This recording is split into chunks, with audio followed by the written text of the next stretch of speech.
Hey everyone, settle in, turn the lights down, or off, honestly, and maybe just close your eyes. Don't worry about trying to stay awake. That's sort of not the point. Tonight, we are floating back, way back, to a dry, sandy plateau on the outskirts of what we now call Cairo, to a time when the biggest, most audacious, and frankly, most permanent LinkedIn profile updates in human history were being erected, the Pyramids of Giza. But before we drift into the how, or even the who, let's just linger on the what for a second. The Great Pyramid of Khufu. It's a statement. It's the ancient equivalent of building a skyscraper out of solid marble blocks, each one weighing as much as a safari vehicle without so much as a steel cable or a diesel engine in sight. It stood as the tallest structure humans ever built for a frankly embarrassing 3,800 years. For context, most of recorded human history happened while this thing was still the champion. And it was built in about 23 years. Do the math on that later when you're almost asleep. It's soothing. Now, the popular imagination has, over the centuries, filled in the blanks of this story with some creative personnel. Slaves toiling under the whip, lost tribes, beings from other worlds with superior technology and presumably a great fondness for geometric shapes. It's more dramatic that way, more cinematic. But history, the real, dusty, paperwork-filled history, is rarely that exciting. It's more about logistics and tax assessments and middle management, which in its own way is weirder and more fascinating. So let's gently clear the air, like brushing sand off an old ledger. The pyramids were not built by Jewish slaves. The timeline is off by centuries. The biblical story references a city built for a pharaoh named Ramesses, who came to power over 1,000 years after the Giza pyramids were already ancient monuments. Archaeologists have found precisely zero evidence, no inscriptions, no tomb markings, not a single papyrus that places early Israelites in Egypt during the pyramid building age. It's a compelling story, but it belongs to a different chapter of history entirely. And as for our extraterrestrial foremen, please, if aliens crossed light years of space with technology to manipulate gravity and matter, do you really think they'd spend their vacation doing manual stonemasonry for a human king? The insult to their probable advanced civilization is staggering. Now, the truth is both more human and, in a mundane way, more shocking. The people who built the pyramids were Egyptians, just Egyptians, a lot of them, but not the faceless, groaning horde of popular myth. This was a national project. Think of it as the ancient world's most intensive public works program, a moonshot made of limestone. Evidence suggests workers were drawn from all over Egypt.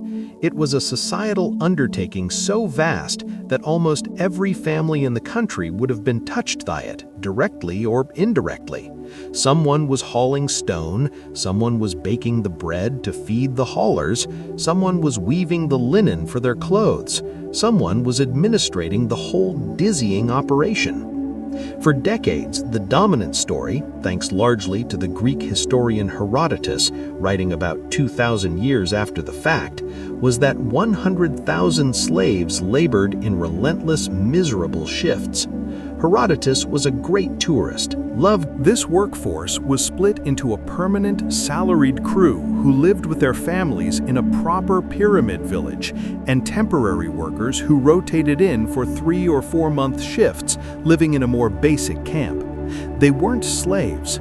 They might have been conscripted under a corvée labor system, a kind of tax paid in physical work that the state could demand. But there's also a compelling argument that many were volunteers, drawn by the prestige of working on the ultimate national project, fed and housed by the state, in a sort of ancient, massive Amish barn raising, but for a god king's tomb. We know this because we found them, their graves. In 1990, an archaeological discovery was made in the shadow of the pyramids themselves, a cemetery for the builders. This wasn't a pit for discarded laborers. This was a proper, sloping desert cemetery with over 600 individual graves discovered so far. And the bones tell a story. Of the skeletons examined, nearly half were women, and over 23% were children and babies. This is not a slave camp. This is a community. Families lived and died here in the long shadow of the rising monument. The graves show healed bones, fractures that were properly set. These people had access to medical care. Their tombs, while modest compared to royalty, were often beautifully decorated by skilled artisans among them. Some of the higher-ranking overseers designed their own tombs. They were buried with the tools of their trades. These were professionals. They had identity and pride. And oh, the bureaucracy! The Egyptians were phenomenal bureaucrats. The task was broken down with an efficiency that would make a modern project manager weep with joy. The workforce was divided into crews of about 2,000, which were split into named gangs of 1,000. We know this because they left graffiti. The builders of Menkaure's pyramid, for instance, proudly called themselves the Friends of Menkaure, and wonderfully, the Drunkards of Menkaure. Even these gangs were subdivided into files of about 200 and further into smaller divisions of maybe 20 workers, each with a specific task and a foreman. What seems like an impossible project becomes achievable when you reduce it to a series of manageable, monitored tasks. Move 20 stones today. Build this section of ramp. Bake 5,000 loaves. It's just logistics. And to keep this machine running, they needed fuel. Not just wood for mortar, but food. The scale of consumption is mind-numbing. Excavations of the workers' town and industrial complex reveal bakeries capable of producing hundreds of loaves at a time and evidence of massive-scale fish processing. Analysis of animal bones suggests that on average, about 4,000 pounds of meat, cattle, sheep, goats were slaughtered every day to feed the pyramid builders. Their diet, according to records like the 4,500-year-old diary of an inspector named Merer, included dates, vegetables, poultry, and that regular supply of meat. They were also paid, at least in part, in textiles, which functioned as a kind of currency. The higher-ups lived even better in large houses with access to the choicest. So the shocking historical fact as we drift off tonight isn't about alien lasers or divine intervention. It's that one of humanity's most iconic monuments was built by a highly organized, likely volunteer, state-fed workforce of farmers, artisans, and laborers who lived in a bustling town with their families, received medical care, took pride in their gang names, and were fed better than most medieval peasants. It was a triumph of social organization, administration, and collective effort. It's almost wholesome in a building a tomb for a man who thought he was a god sort of way. But that man, the God King who wanted this mountain of stone, who was he, and what was he thinking? Let's float over to that story next. The story of Khufu, a name that echoes through history, attached to the greatest stone building on earth, yet of whom we have barely a whisper otherwise. A king who aimed for the horizon and somehow reached the stars. So, we have our workforce. A town of bakers, stone haulers, and proud drunkards. But every vast, irrational, civilization-defining project needs a visionary, or, depending on your point of view, a single point of catastrophic ego. For the Great Pyramid, that was a pharaoh named Khufu, or Cheops if you're using the Greek version. His name meant, "He protects me," which is confident, given that his lasting legacy is a monument so massive it's visible from space, not a reputation for personal warmth. And that's the first weird thing about Khufu. For a man who commissioned the single most impressive physical object in the ancient world, we know shockingly little about him. It's like if the only thing we knew about Shakespeare was that he built the Eiffel Tower. All of his statues, his personal writings, the intimate details of his court almost entirely vanished. The most famous surviving likeness of him is a tiny 3-inch high ivory statuette found not in his mighty pyramid, but discarded in a temple at Abydos. It's humble, unassuming. He looks like a bureaucrat, a man who signs off on grain shipments, not one who commands mountains to rise from the desert. This absence is itself a kind of story. Later Egyptian tradition, written centuries after his death, paints him as a cruel and tyrannical ruler, the kind of man who would, according to one story, sell his own daughter into prostitution to finance his pyramid. The Greek historian Herodotus, again our not always reliable friend, enthusiastically picked up this thread, describing Khufu as a hedonistic despot who closed all the temples and worked his people to the bone. It's a compelling narrative, the megalomaniacal tyrant and his suffering people, a neat moralizing tale for later generations. See what happens when a king forgets he's mortal? But the archaeological record, the bones and the bakeries and the brewery vats we just talked about, whispers a different, more complicated truth. A tyrant ruling through pure fear might get a tomb built, but he doesn't get friends of Khufu gangs etching their pride into the monument's very stones. He doesn't get a workforce that stays for decades. So who was he?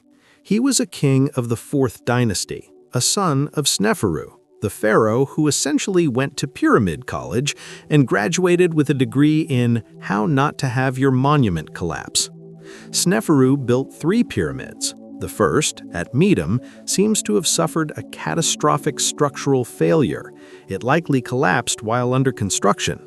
The second, the bent pyramid at Dashur, started at too steep an angle, showed alarming cracks, and had to be finished with a much gentler slope, giving it its distinctive apologetic shape.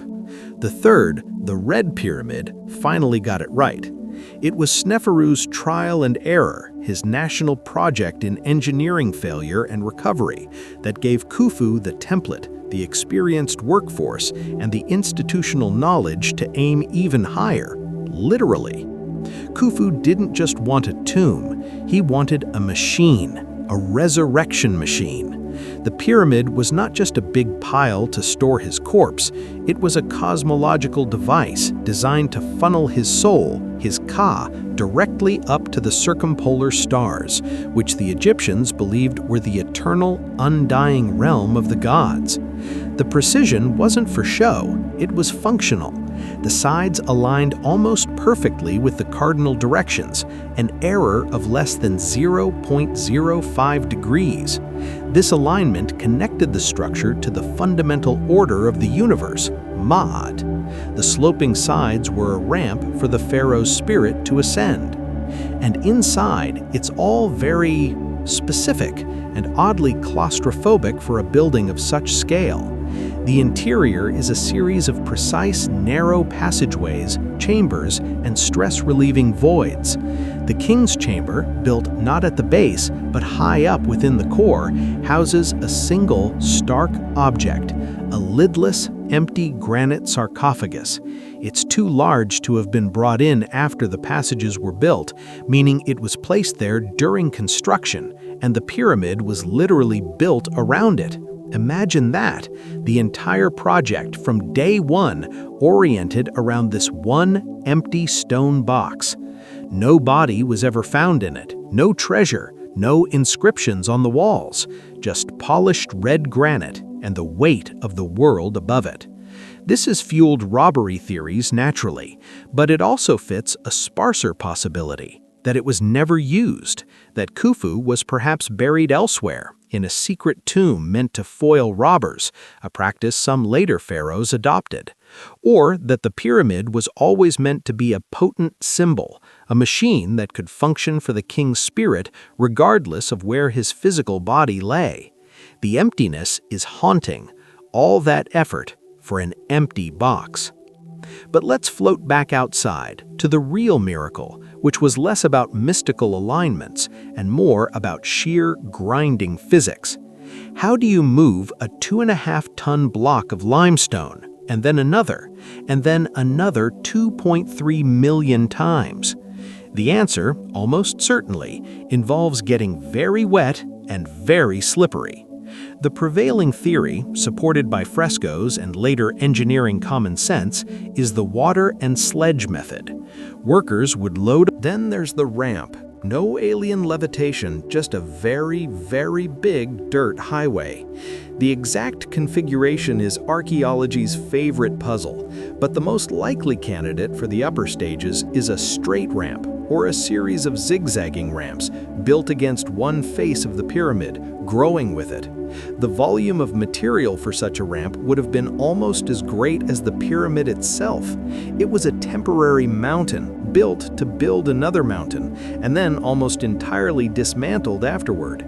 The most boring, least exciting job in history might have been the ramp maintenance crew, but without them, nothing moves. The stones themselves came from nearby. The fine white Tura limestone for the outer casing was quarried just across the Nile, floated on barges during the annual inundation when the floodplains turned the area into a shallow lake. The massive granite blocks for the inner chambers came from Aswan, over 500 miles to the south, also largely transported by water. The Nile was the ancient world's conveyor belt. And the placement? That's where the true, quiet genius resides. The stones weren't just dumped. The outer casing stones, now mostly gone, were cut with such precision that the joints between them were about 1/50th of an inch wide, thinner than a credit card. They were likely set using a system of levers, cribbing, and perhaps a simple but effective trick: pouring gypsum mortar, which expands slightly as it sets, helping to lock stones into place and create that impossibly smooth, gleaming surface that once reflected the sun like a colossal mirror.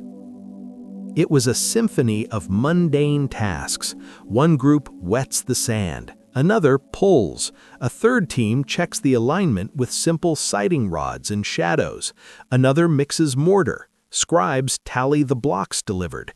Bakers fire another batch of bread. It was loud, dusty, and smelled of sweat, wet earth, and baking grain. Not a silent, mystical ceremony, but a roaring, messy, decades-long industrial operation. And then, one day, it was done. The capstone, likely sheathed in electrum, an alloy of gold and silver, was set. The ramps were torn down, the sand cleared, and there it stood, a perfect, sharp-edged mountain, a geometry of power. For Khufu, it was his vehicle to eternity. For the friends of Khufu and the drunkards, it was the job of a lifetime, literally. And then, everyone went home. The city of the builders was abandoned, slowly buried by the desert sands, waiting 4,500 years to tell its story of community, not coercion. But the story of the pyramids doesn't end with their completion. In fact, that's when they began their second, even longer life, as symbols, as quarries, as objects of obsession and misunderstanding. Let's drift into that long, strange afterlife next. So, the capstone was set, the ramps were dismantled, leaving a perfect, smooth-sided geometric mountain alone in the desert. The workers' town fell silent, slowly buried by the very sand they'd moved for decades. Khufu, wherever his body went, presumably began his celestial journey, and the pyramid just sat there for centuries, then millennia. It entered the longest phase of its existence. Let's drift forward from the age of the Pharaohs. The old kingdom collapsed. New kingdoms rose and fell. The pyramid, which to its builders was a shimmering, precise instrument of resurrection, began its slow slide into being just a very large quarry. The perfect, gleaming white Tura limestone casing stones were just too tempting. They were pried off, one by one, over centuries to build mosques and fortresses in Cairo. An earthquake in the 14th century loosened many more. It was the world's most prestigious rock supply. The pyramid, in a deeply ironic twist, helped build the city that grew to overshadow it. The sandpaper of time began to scuff its edges, rounding the sharp stellar geometry into the stepped, jagged profile we see today. By the time classical Greek tourists like Herodotus showed up in the 5th century BC, the pyramids were already ancient, older to Herodotus than the ruins of ancient Rome are to us. The original purpose was fading into myth. Herodotus collected the local stories, which by then were already garbled and moralizing, and gave the world the image of Khufu, the cruel tyrant. The pyramid became a cautionary tale about hubris, not a resurrection machine. Its meaning had already been rewritten. The emptiness of the king's chamber also posed a delicious, frustrating mystery. Where was the treasure? Where was the king? This void at the heart of such immense effort acted like a historical vacuum, sucking in every manner of speculation, theory, and outright fantasy. Medieval Arab chroniclers, inspired by the sheer improbability of the structure, wrote tales of hidden chambers filled with impossible artifacts, statues that moved, glass that bent but didn't break, weapons that wouldn't rust. The pyramid became a repository for all the magic the world had lost. This led to the inevitable, the break-ins, or more accurately, the breaking through. The first recorded forced entry was around 820 AD under the order of the Abbasid Caliph al-Mamun. He was drawn by the legends of hidden knowledge and, let's be frank, treasure. His engineers knew the original entrance, hidden behind the casing stones on the north face, was lost, so they did what anyone would do. They started heating the limestone with fires, then dousing it with cold vinegar to fracture the stone, and hammered their way in with battering rams. It was not a subtle approach.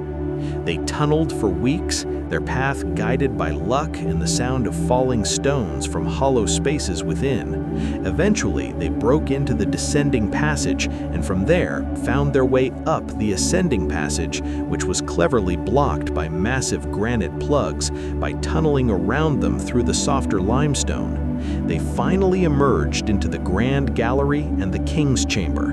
What did they find? Exactly what we find today, an empty, lidless granite box. No treasure, no mummy, no secret wisdom, just dust and echoes.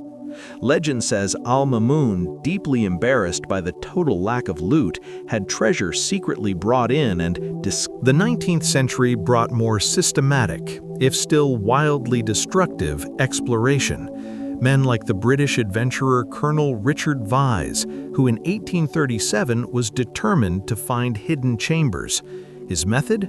Gunpowder. He used dynamite to blast his way through the masonry of the Great Pyramid and the nearby Pyramid of Menkaure. In Menkaure's pyramid, he did find something, a basalt sarcophagus and some skeletal remains. He decided to ship the sarcophagus back to England as a trophy. The ship carrying it, the Beatrice, sank in a storm off the coast of Spain. The pyramid, it seems, was not done guarding its contents. Vyse also discovered the now famous quarry marks, the red ochre graffiti naming the work gangs, in relieving chambers above the king's chamber. He found them by blasting his way upward. So we have his reckless dynamite to thank for one of the most humanizing insights into the builders themselves. History is messy like that.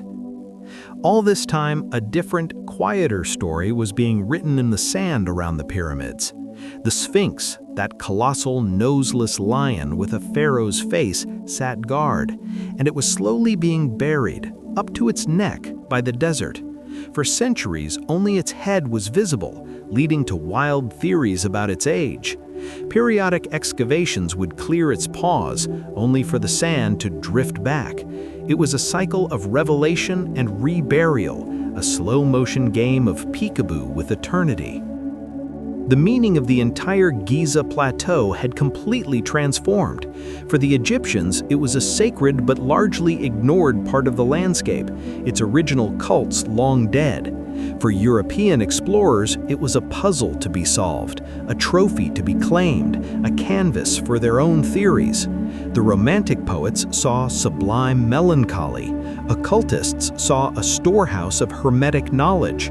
Early archaeologists saw a technical challenge. The pyramids themselves, of course, just sat, silent, impervious, their sheer mass resisting not just time, but also understanding. Which brings us finally to the slow dawn of a new approach, not breaking and entering, but listening and looking.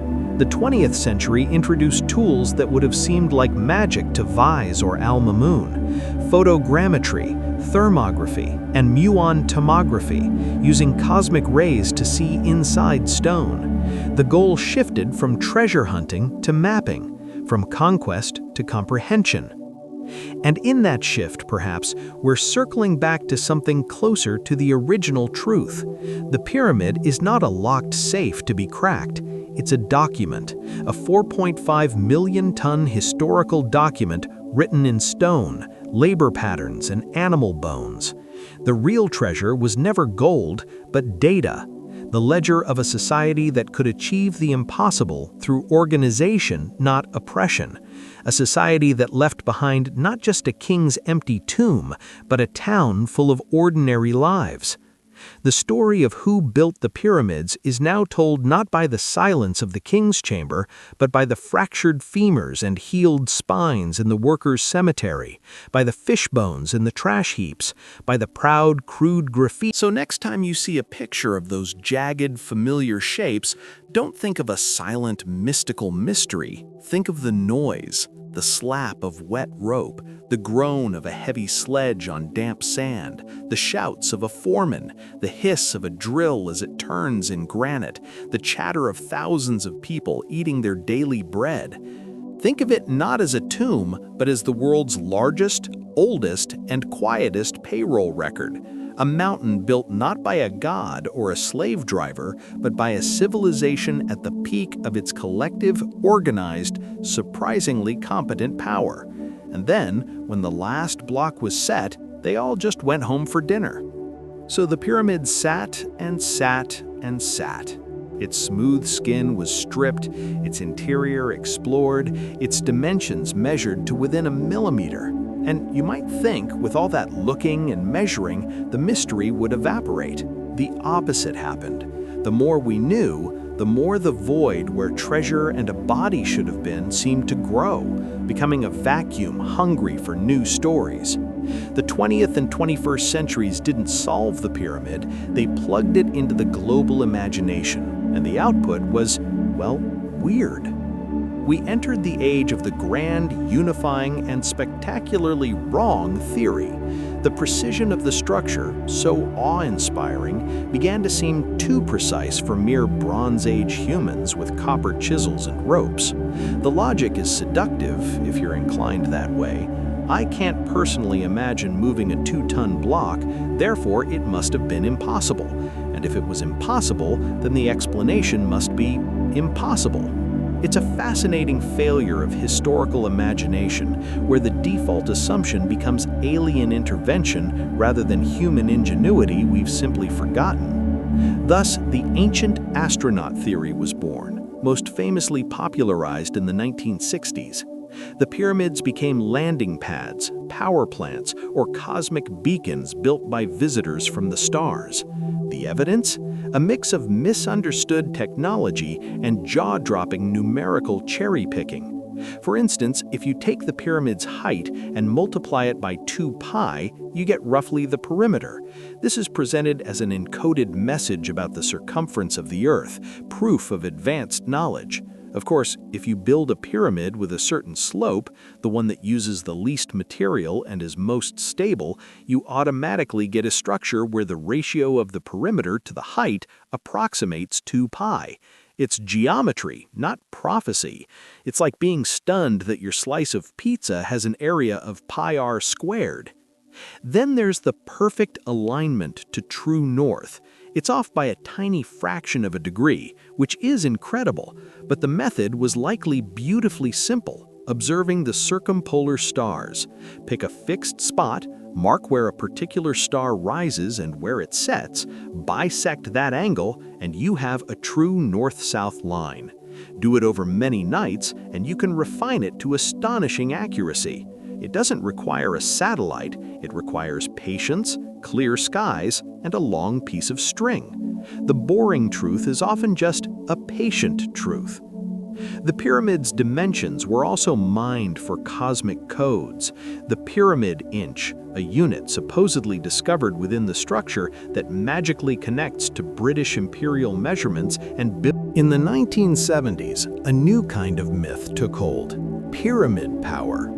The idea that the shape itself generated or focused mystical energy. Books claimed razor blades left under a cardboard pyramid model stayed sharper, plants grew better, food didn't spoil. It was the perfect pseudoscience for the new age, testable yet vague enough to be unfalsifiable. Of course, no controlled study ever replicated these effects, but the image was potent. The pyramid was no longer a tomb or a quarry, it was a battery. For what? Unclear, but a very geometrically pleasing one. Meanwhile, actual archaeology was doing something far less glamorous: sifting. Literally. Teams moved from the monumental to the microscopic. They studied pollen grains in the mortar to understand the local climate. They analyzed the wear patterns on stone tools to reconstruct quarrying techniques. They mapped the microscopic layers of stone in the quarries to match individual blocks in the pyramid to their exact source, like a geological fingerprint. The story was becoming less about gods and aliens and more about logistics, geology, and lunch breaks. This slow, meticulous work led to discoveries that were, in their own quiet way, more stunning than any alien theory. The discovery of the workers' cemetery in town at Giza, which we touched on earlier, was one. Another was the Wadi al-Jarf papyri, discovered in 2013 on the Red Sea coast. These are the oldest known papyri in Egypt, dating to Khufu's reign. They are not mystical texts, they are the day-to-day logbooks of an inspector named Merer, detailing the transport of Tura limestone blocks to the Great Pyramid. He records the number of blocks shipped, the daily rations for his crew of 40 men, bread, beer, meat, and the bureaucratic hierarchy he reported to. It is effectively a time card and a delivery invoice for the construction of a world wonder. It's the most powerfully mundane document imaginable. And then came the scanning. In 2017, the Scan Pyramids project, using muon tomography, announced the discovery of a large void above the Grand Gallery, at least 30 meters long. They called it the Big Void.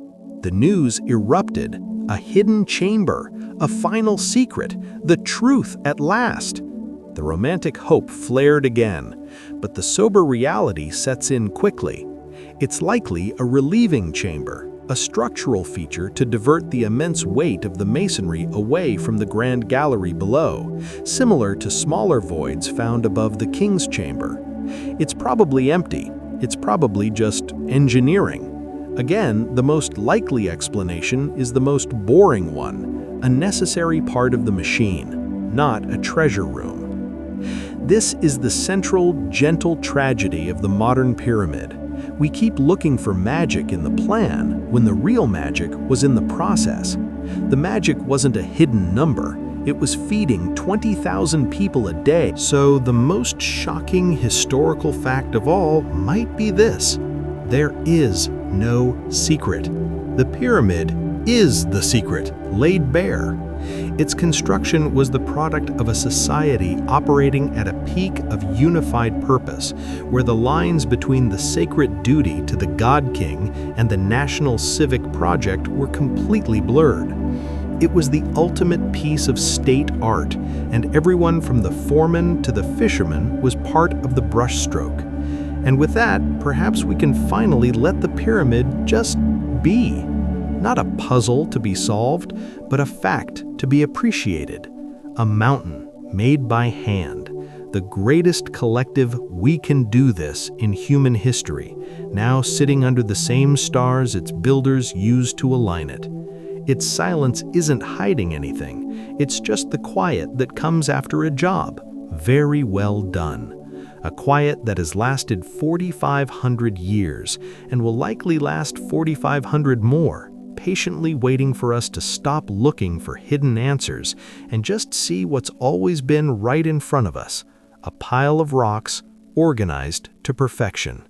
Good night. Let's drift forward from that peak.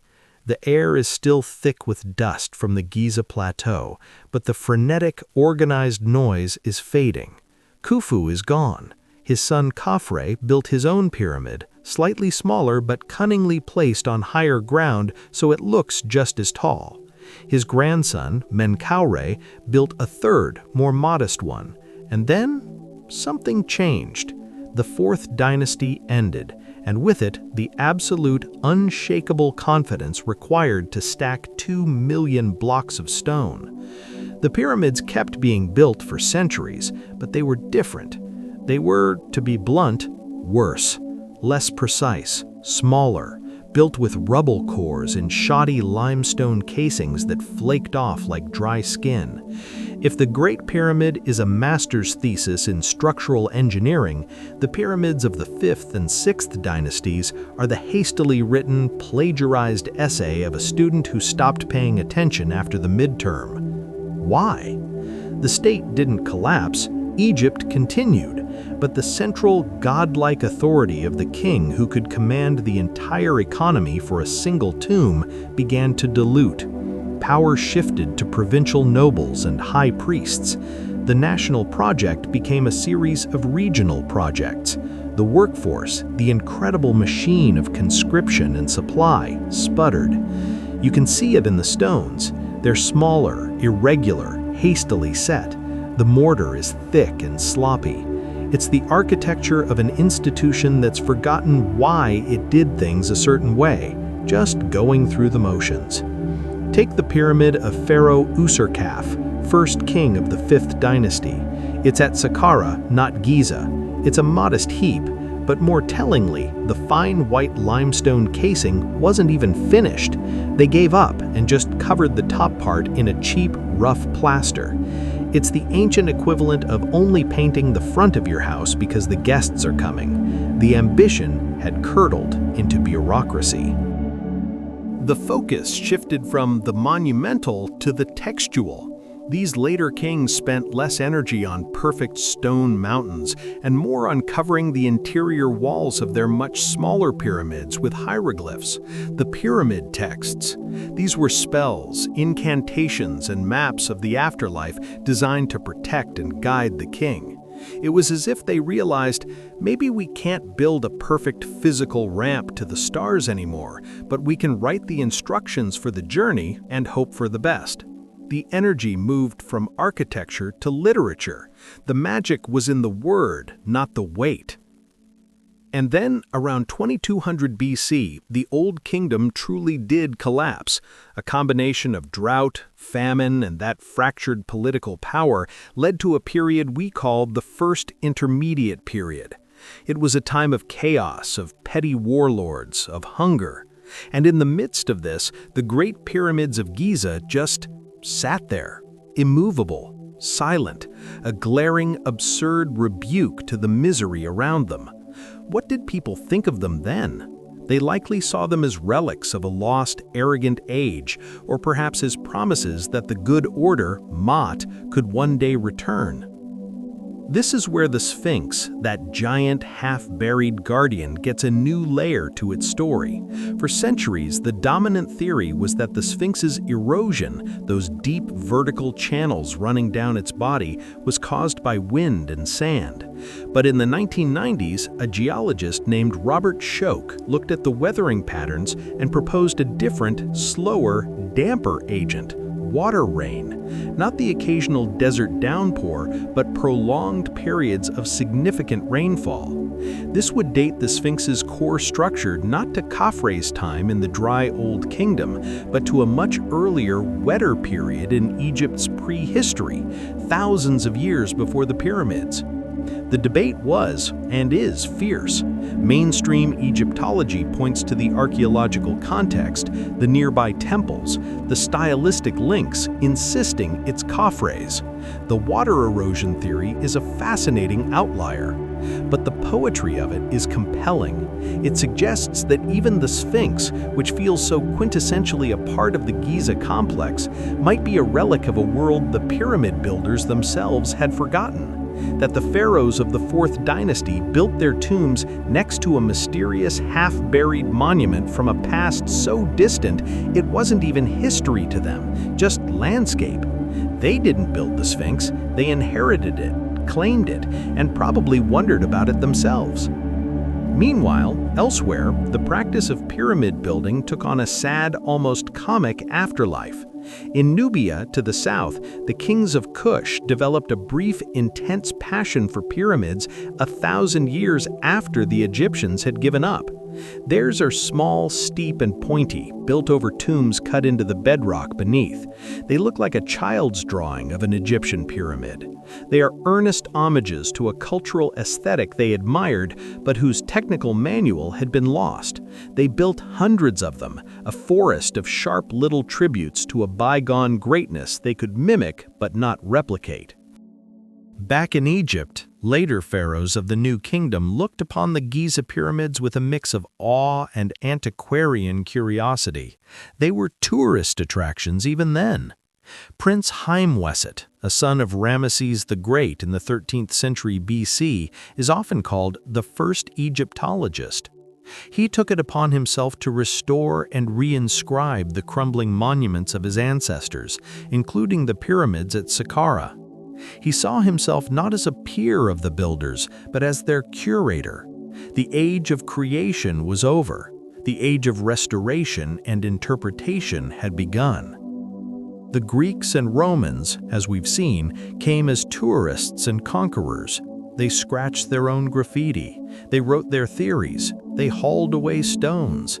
The pyramid was now a commodity of stone, of wonder, of philosophical speculation.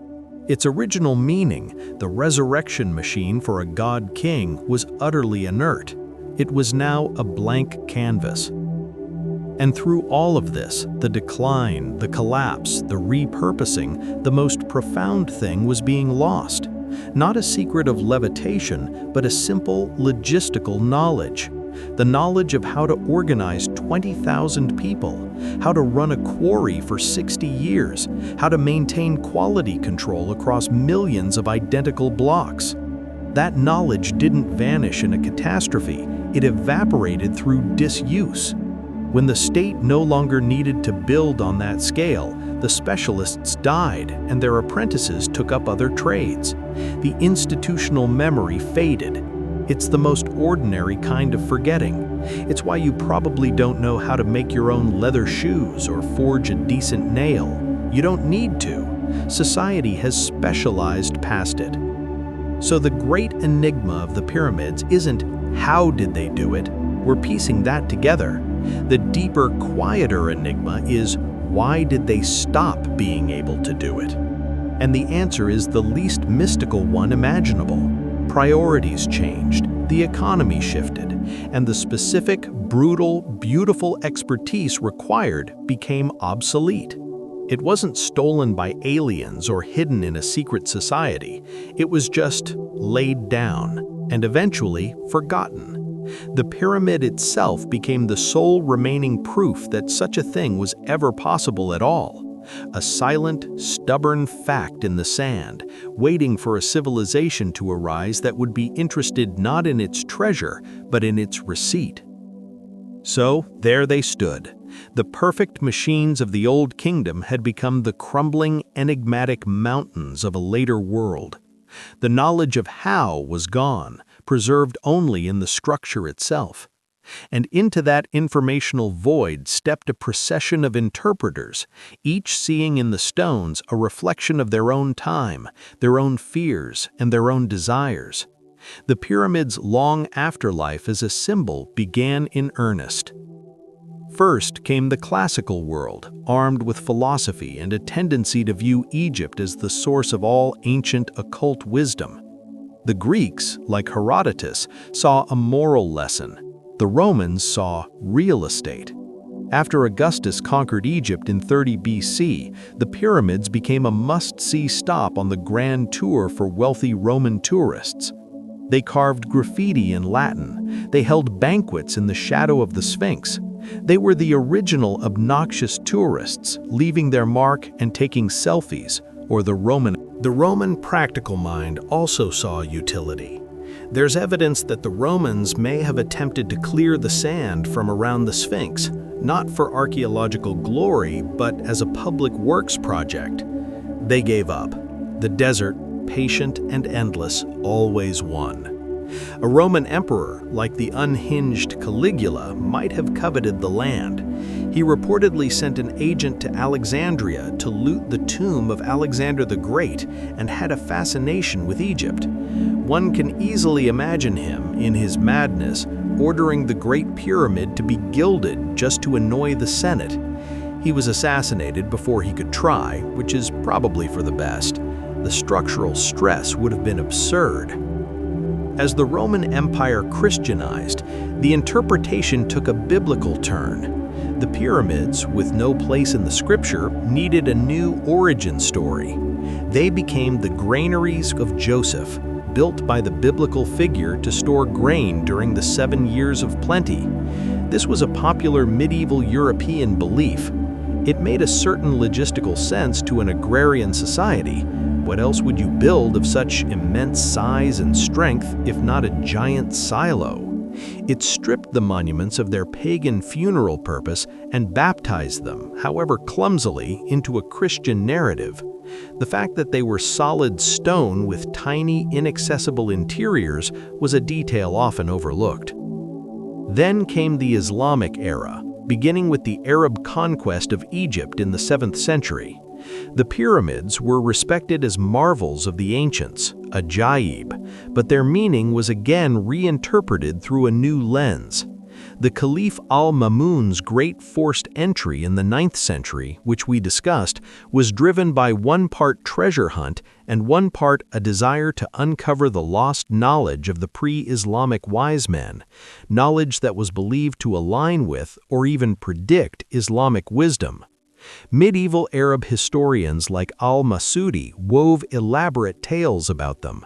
One story held that the pyramids were built by the sage king Surid ibn Saluk before the Great Flood to preserve all the knowledge of the world. The chambers were said to contain star charts, immutable weapons, and tables of emerald listing all future history. The pyramid was no longer a tomb, but a time capsule from antediluvian supergeniuses. It was a safe, revered place for them in Islamic historiography, not idolatrous, but prophetic. This era also gave us the most enduring physical alteration to the complex since the stripping of the casing stones, the Sphinx's missing nose. The popular folktale blames Napoleon's artillerymen for using it for target practice in 1798, but drawings from decades before Napoleon's arrival clearly show the nose already gone. The likely culprit, according to the 15th century Egyptian historian al-Makrizi, was a Sufi Muslim named Muhammad Sayyim al-Dar.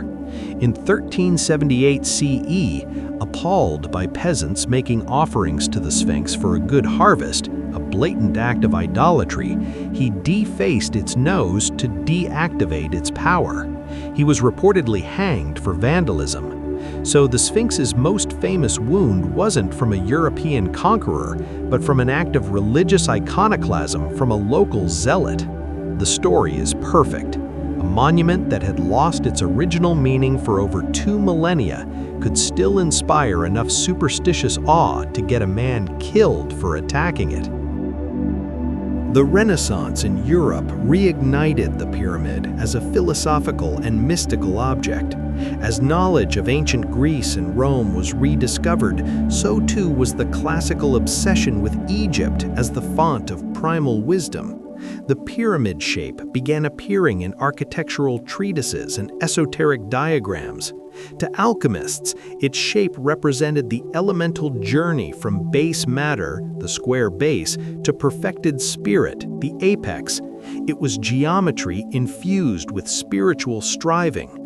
By the 19th century, with Egyptomania in full swing after Napoleon's campaign, the pyramid became a political symbol.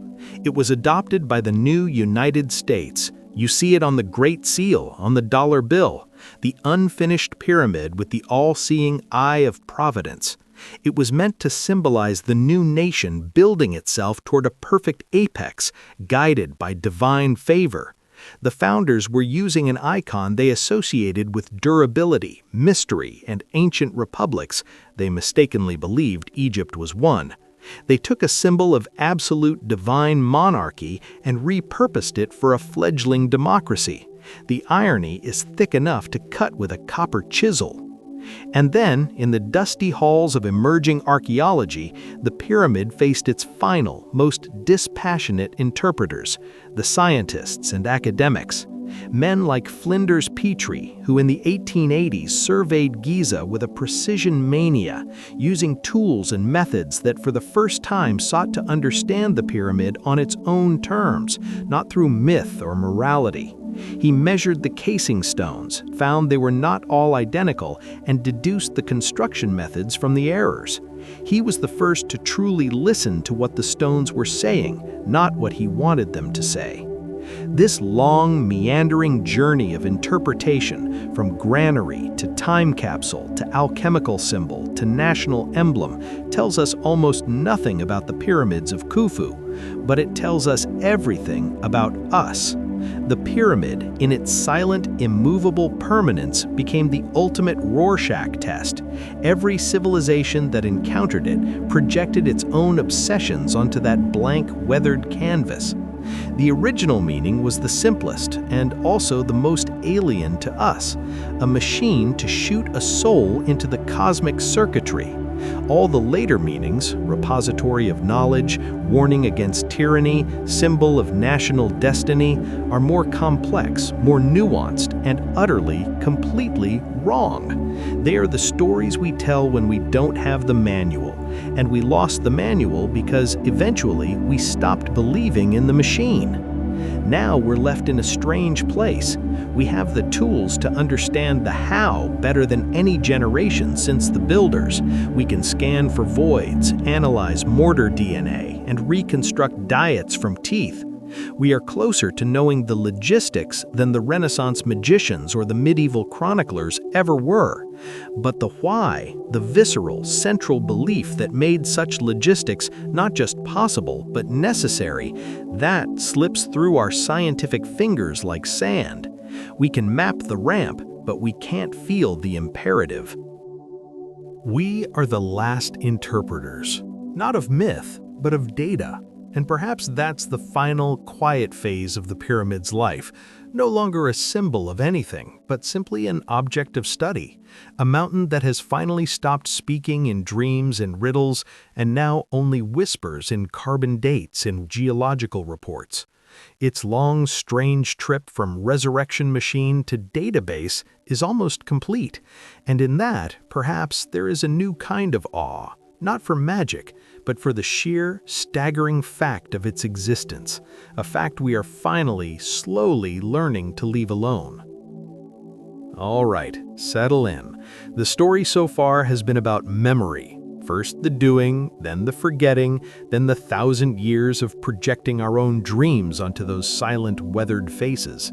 We've passed through the age of treasure hunters, the age of mystics, and the age of armchair theorists. Now we drift into the quietest, most meticulous age yet, the age of the scanner, the age where we stop asking the pyramid questions and instead just listen to what it's been trying to tell us. The instruments have changed from dynamite and divining rods to muon detectors and ground-penetrating radar. The quest is no longer for gold or secret wisdom, but for data. And the data, it turns out, is weirder and more wonderful than any myth. Let's start with the most fundamental shift in understanding, one that came not from the pyramids themselves, but from the vanished landscape around them. For centuries, the logistics puzzle had one gaping hole. How did you move millions of multi-ton blocks from quarries across the Nile to a desert plateau? Dragging them over sand for miles seemed ludicrously inefficient. The answer was, of course, water. The Egyptians were masters of hydraulic engineering, but the scale was guesswork. Until recently. Satellite radar imaging, the kind that can see beneath the Saharan sand, has revealed the ghost of a river. Researchers have mapped a 40-mile-long ancient branch of the Nile, now long dried up and buried, that once ran right to the very edge of the Giza plateau. They call it the Ahramat branch, the Pyramids branch. Think about that. The pyramids didn't sit in a remote desert. They were built on the banks of a major waterway. The Tura limestone casing stones wouldn't have been dragged. They would have been floated on barges almost to the construction site's doorstep during the annual inundation. The granite from Aswan, 500 miles south, came by boat. The cattle for feasts came by boat. This wasn't a desert construction site. It was a bustling ancient river port. The discovery changes the vibe entirely. It replaces an image of Sisyphean struggle across dunes with one of coordinated, almost serene maritime delivery, a logistical ballet on water. But the water is just the highway. The real mystery has always been the off-ramp, the how, the ramp. The word has haunted Egyptology for a century. We know they used ramps, but what kind? A single, massive, straight ramp would have been an engineering project rivaling the pyramid itself, and its footprint would be colossal. No trace of such a thing exists. So the theories proliferated. Zigzag ramps, spiral ramps wrapped around the exterior, even internal corkscrew ramps built within. Here's where modern research gets deliciously specific, and where the old idea of a single, elegant solution starts to crumble into something more human, more ad hoc. At a quarry in Hatnub, used for alabaster, archaeologists found a ramp system cut directly into the rock. It wasn't a gentle slope, it had a steep incline of over 20%, with steps and post holes on either side. The theory? Workers dragged the massive stone blocks up the ramp on sledges, using the posts as anchor points for a pulley system that effectively turned a vertical haul into a series of more manageable diagonal pulls. It was a clever, local solution, and it dates to the reign of Khufu. This suggests the pyramid builders weren't following one master blueprint from a scroll, but adapting practical, tried and tested quarry techniques to a monumental scale. The ramp debate is where engineering meets sheer physics, and the numbers are sobering. Let's do some very slow, very sleepy math. To build the Great Pyramid in 20 years, you need to place a multi-ton block roughly every 2 to 3 minutes, sunrise to sunset. On a long, single-file ramp, especially a spiral ramp where one stalled team blocks everyone behind them, that pace becomes a logistical nightmare. The friction, the corners, the traffic jams of antiquity.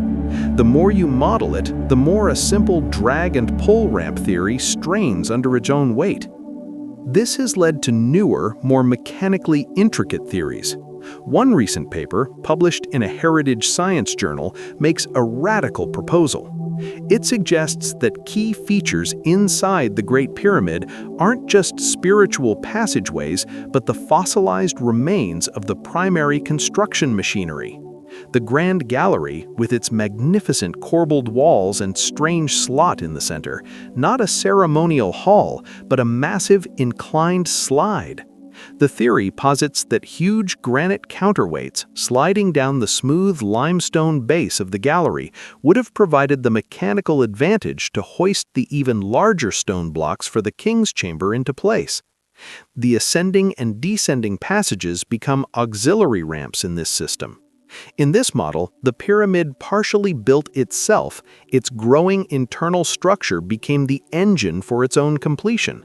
It's an elegant, almost poetic idea. The tomb's arteries were also its construction umbilical cord. Whether it's correct or not, it shows the direction of modern inquiry, treating the pyramid not as a sacred sculpture, but as the world's largest, most cryptic piece of engineering schematics. And then there are the voids, the silent, empty spaces. The Scan Pyramids project, using cosmic ray muon detectors and other non-invasive technologies, has been doing something akin to a 4,500-year-old MRI scan on the Giza pyramids. In Khufu's pyramid, they found the Big Void, a cavernous space above the Grand Gallery. In Menkaure's pyramid, the smallest of the three, they've just announced the detection of two hidden anomalies on the eastern face, possible sealed entrances or structural chambers. This is the new frontier. We are discovering that these monuments, which we've studied for millennia, still have physical secrets, not treasures, but spaces, architectural wrinkles. The most important discovery, however, wasn't a chamber or a ramp, it was a filing cabinet. In caves at Wadi al-Jarf on the Red Sea coast, archaeologists found piles of papyrus, the oldest known in Egypt. They are the logs of an official named Merer. They detail in bureaucratic minutiae the transport of limestone casing stones from Tura to Giza in the 27th year of the reign of King Khufu. It's a timesheet, a delivery invoice. It confirms the pyramid was under construction late into Khufu's reign, and it paints a picture of stunning, mundane organization. The crew of 40 men, their daily rations of bread and beer, the name of their superior. This single, water-stained document does more to dispel cosmic myths than 1,000 debunking articles. It reveals the truth as profoundly unmystical. It was a state project managed by middle managers, fueled by bread, and documented on papyrus. The most advanced technology on display was the administrative state. So here we are, in the present moment. The narrative has come full circle. We began with the shock that it was built by a highly competent bureaucracy. We've watched its meaning get lost, rewritten, and projected upon for 2,000 years, and we've finally arrived in an age where we put down the dynamite and picked up the particle detector. But here's the thing about turning a sacred national symbol into a scientific data set. It gets messy, it gets political, and it gets surprisingly personal. Welcome to modern pyramid studies, where the only thing sharper than a freshly napped flint tool is the academic critique. Let's float over to the early 2000s. The dominant voice in Egyptology, the man who for decades was the charismatic, indefatigable face of the Giza Plateau, was Zahi Hawass. He championed the image of the skilled, state-fed worker. He oversaw the excavation of the workers' tombs and villages. His narrative was one of national pride and human achievement. It was clean, compelling, and media-friendly, and it did not leave a lot of room for surprises. Then, in 2015, an international team launched the Scan Pyramids project. Their goal was simple and audacious: to peer inside the pyramids without touching a single stone. They used infrared thermography to look for heat signatures and something far more esoteric, muon tomography. Muons are subatomic particles, byproducts of cosmic rays, that rain down from the atmosphere and can pass through hundreds of feet of stone before being absorbed. By placing muon detectors inside and around the pyramid, they could essentially take an X-ray of the entire structure, mapping densities and voids. It was physics, not archaeology, doing the looking. In 2017, they announced their third major discovery, a big void. a space at least 30 meters long with a cross-section similar to the Grand Gallery, located directly above it. They had observed it with 3 different muon detection technologies from multiple angles. The confidence, in physics terms, was high. The scientific paper was published in Nature, one of the most prestigious journals on the planet. And from the old guard of Egyptology, crickets.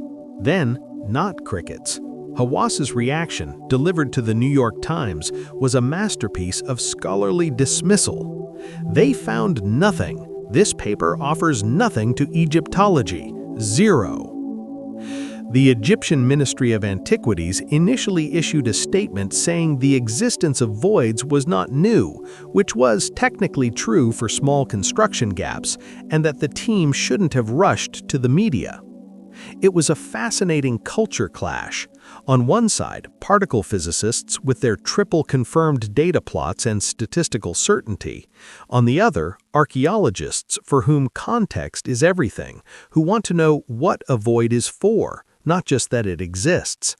To an archaeologist, a void is not a discovery until you know its function, its date, its relationship to the construction process.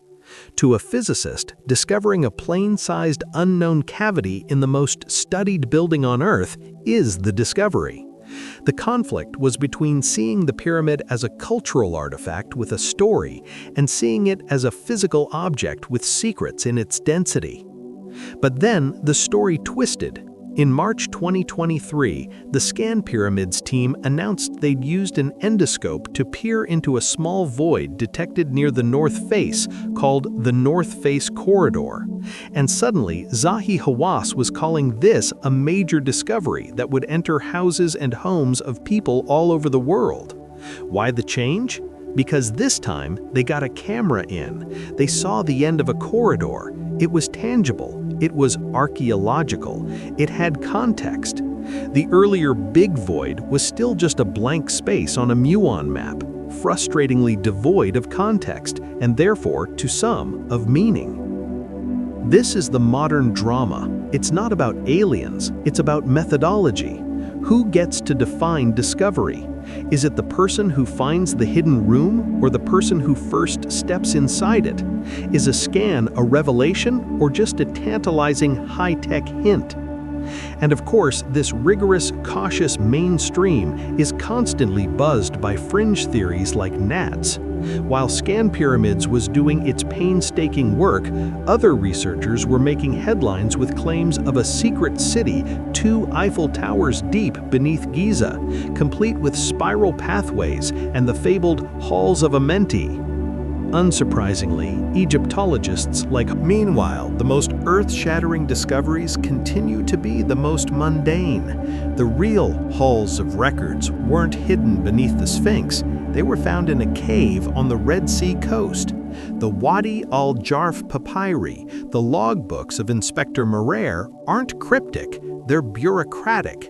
They tell us that in the 27th year of Khufu's reign, a crew of about 40 men under Morer was making a round trip from the Tura quarries to the Giza plateau every few days, delivering fine white limestone casing stones.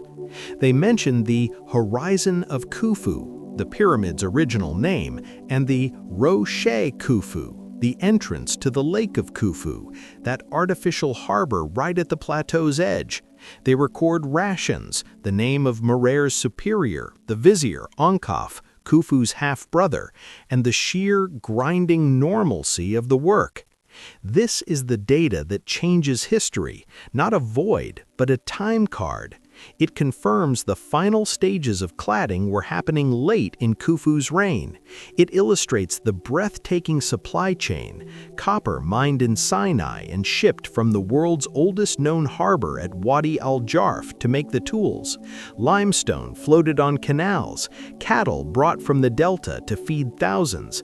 It was a machine powered by papyrus and seals. So where does that leave us today? in a strange hybrid era. We have robots sending endoscopes up narrow shafts. We have cosmic rays mapping hidden volumes. We have the diary of a middle manager from 4,500 years ago giving us his daily deliverables. The mystery is no longer how. We're piecing that together from engineering, logistics, and ledgers. The remaining mystery is the softer, quieter one. What were they thinking as they did it? And perhaps that's the one question our scanners and papyri can never fully answer. We can map the void, but we can't hear the silence that was meant to fill it. We can read the logbook entry, but we can't feel the mixture of fatigue and pride in Inspector Morer's bones as he watched the horizon of Khufu catch the last of the sun, knowing his small, well-documented part in its rise. The pyramid story has become a conversation between archaeologists and physicists, between Egypt and the world, between the hard data of stones moved and the eternal human speculation about why we move stones at all. It's less a riddle now and more a very old, very large piece of evidence in an ongoing trial about human capability, and the testimony from all sides is still being entered into the record. So here we are, at the end of the data trail, the edge of the known. We have scanned the structure, read its workers' time cards, mapped its river, and understood its organizational genius. But all of that beautiful... The traditional explanation is the simplest: tomb robbers. The pyramid was likely breached in the chaos of the first intermediate period, within a few centuries of its sealing. Looters, unimpeded by the state that built the monument, tunneled their way in, smashed through granite portcullises, and took everything of value, including the mummy, which would have been wrapped in gold and precious amulets. They left the 80-ton sarcophagus because moving it was impossible. It's the most likely, the most human, and the most tragic answer. All that work, undone by greed in the dark. But there is a more intriguing, if speculative, possibility. What if the sarcophagus was always empty, not because of theft, but by design? Some Egyptologists, like the French researchers Gilles Dormian and Jean-Yves Verdert, have proposed that the pyramid's interior is a story of architectural revision. They point to the unfinished subterranean chamber, the abandoned Queen's Chamber, and finally the Grand King's Chamber. Their theory suggests Khufu's architects changed plans multiple times. Perhaps the King's Chamber, with its cracked ceiling beams, a flaw hidden by the brilliant stress-relieving chambers above it, was itself deemed imperfect or unlucky at the last moment. If Khufu died while a final secret chamber was being prepared elsewhere within the massive core, he might have been interred there instead. The sarcophagus in the known chamber would then be a decoy, or simply a piece of unused, repurposed furniture. This theory feeds directly into the modern discoveries. When the Scan Pyramids team found the big void above the Grand Gallery, the first question everyone asked was, could that be it? Could that be the true, final, undisturbed burial chamber? The muon scans show it's there. It's big. It's architecturally significant, with a cross-section similar to the Grand Gallery itself.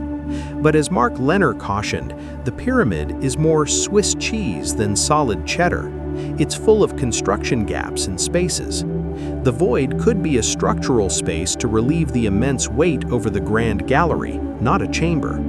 Or, as others speculate, it could have been an internal ramp used during construction and then left vacant. We cannot know its purpose until we see inside it, and Egypt's Supreme Council of Antiquities has, so far, been rightfully reluctant to approve any invasive drilling. To damage the pyramid in pursuit of a mystery would be to defeat its entire purpose. This leaves us with the ultimate gentle irony of the Great Pyramid. We now know more about the lives of the men who built it, Merer and his crew, their daily bread and beer rations, their pride, than we do about the god-king for whom it was all undertaken.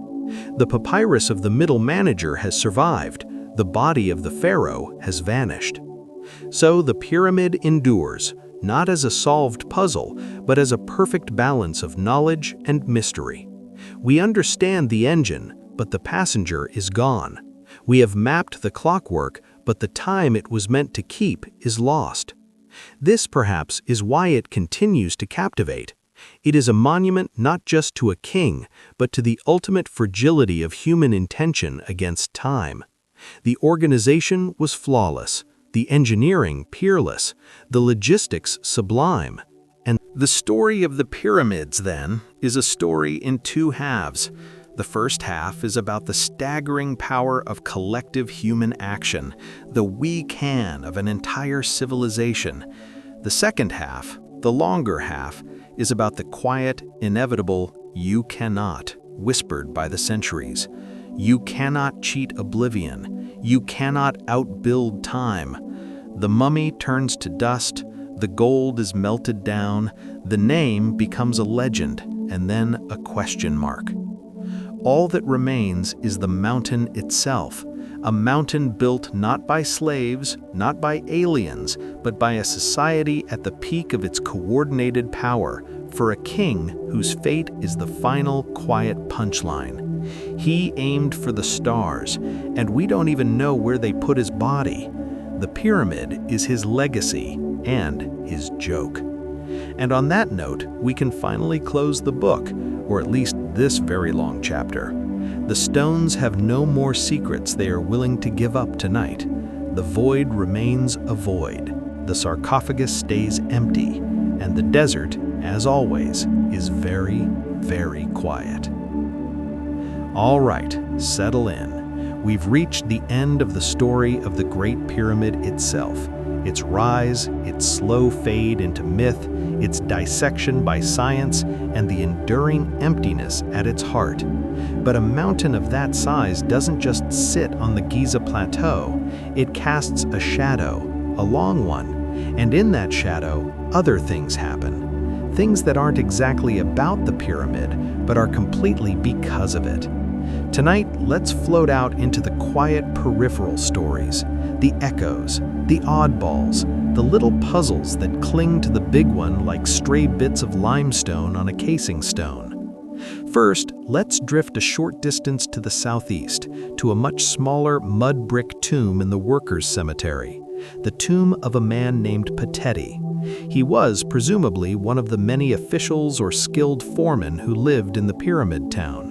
He had a simple wish carved into the stone of his tomb, a curse. All people who enter this tomb who will make evil against this tomb and destroy it, the crocodile shall be against them in the water, and the snake shall be against them on land. They shall have no heir. A perfectly normal, grumpy, ancient Egyptian tomb curse. But here's the thing. At some point, long after Papyrus' death, someone entered his tomb. They didn't loot it, they didn't destroy it. They carefully, reverently drew two things on the wall with red ochre, a seated lion and nearby a row of 4 standing lions. They're crude, powerful, beautiful. They have nothing to do with Papyrus' own decorations. Who did this and why? This is the kind of mystery that never makes the documentaries. There's no grand conspiracy, just a quiet, private act of devotion or superstition by someone, centuries later, who saw this old, forgotten tomb and felt something, a connection to a place sacred to the pyramid builders, a personal totem. We will never know. But it reminds us that Giza was never truly empty. Now let's consider a modern echo from April 2023. A team from the Scan Pyramids project announced that by analyzing cosmic ray muons, they had discovered a hidden corridor, roughly 9 meters long and 2 meters wide, just behind the chevron-shaped stones on the pyramid's north face. This wasn't the big void. This was a specific, accessible-looking feature. It made global news. The Egyptian Ministry of Tourism and Antiquities held a press conference. They inserted a tiny endoscopic camera through a joint between the stones, and on a global live stream showed a small, empty, rough-walled corridor. No artifacts, no inscriptions, just a void. The public reaction was a collective, gentle sigh. Another empty space? The physics was triumphant. They'd predicted and found it with particle physics, but the archaeology was, once again, left with a shrug. It's likely a relieving corridor, designed to redistribute the immense weight of the chevrons above the original entrance, preventing them from collapsing inward. It's brilliant engineering, not a secret chamber. The pyramid keeps giving us its blueprints, not its treasure. We keep asking, what's in it? And it keeps answering how it was built. We want a finale. It offers a footnote. Which brings us to the most persistent and pervasive echo of all, the enduring cultural afterlife. The pyramid isn't just a stone structure, it's a cognitive structure. It's a shape burned into the human brain. You see it in Las Vegas, in corporate logos, in the glass pyramid of the Louvre. It signifies antiquity, mystery, stability, and a vaguely defined ancient wisdom. It is the ultimate brand. But this branding has a dark side. It attracts not just tourists and physicists, but a specific kind of seeker. The person for whom the official, boring archaeological answer is a conspiracy in itself. This is where the modern echo chamber lives. Online forums hum with forbidden knowledge about the pyramids. They point to water erosion on the Sphinx, the precision of the stone cutting, the lack of Khufu's mummy, and say the narrative is a lie. In this space, Zahi Hawass isn't an archaeologist, he's a gatekeeper. Academic journals are part of the establishment cover-up. The discovery of the workers' tombs is dismissed as a plant.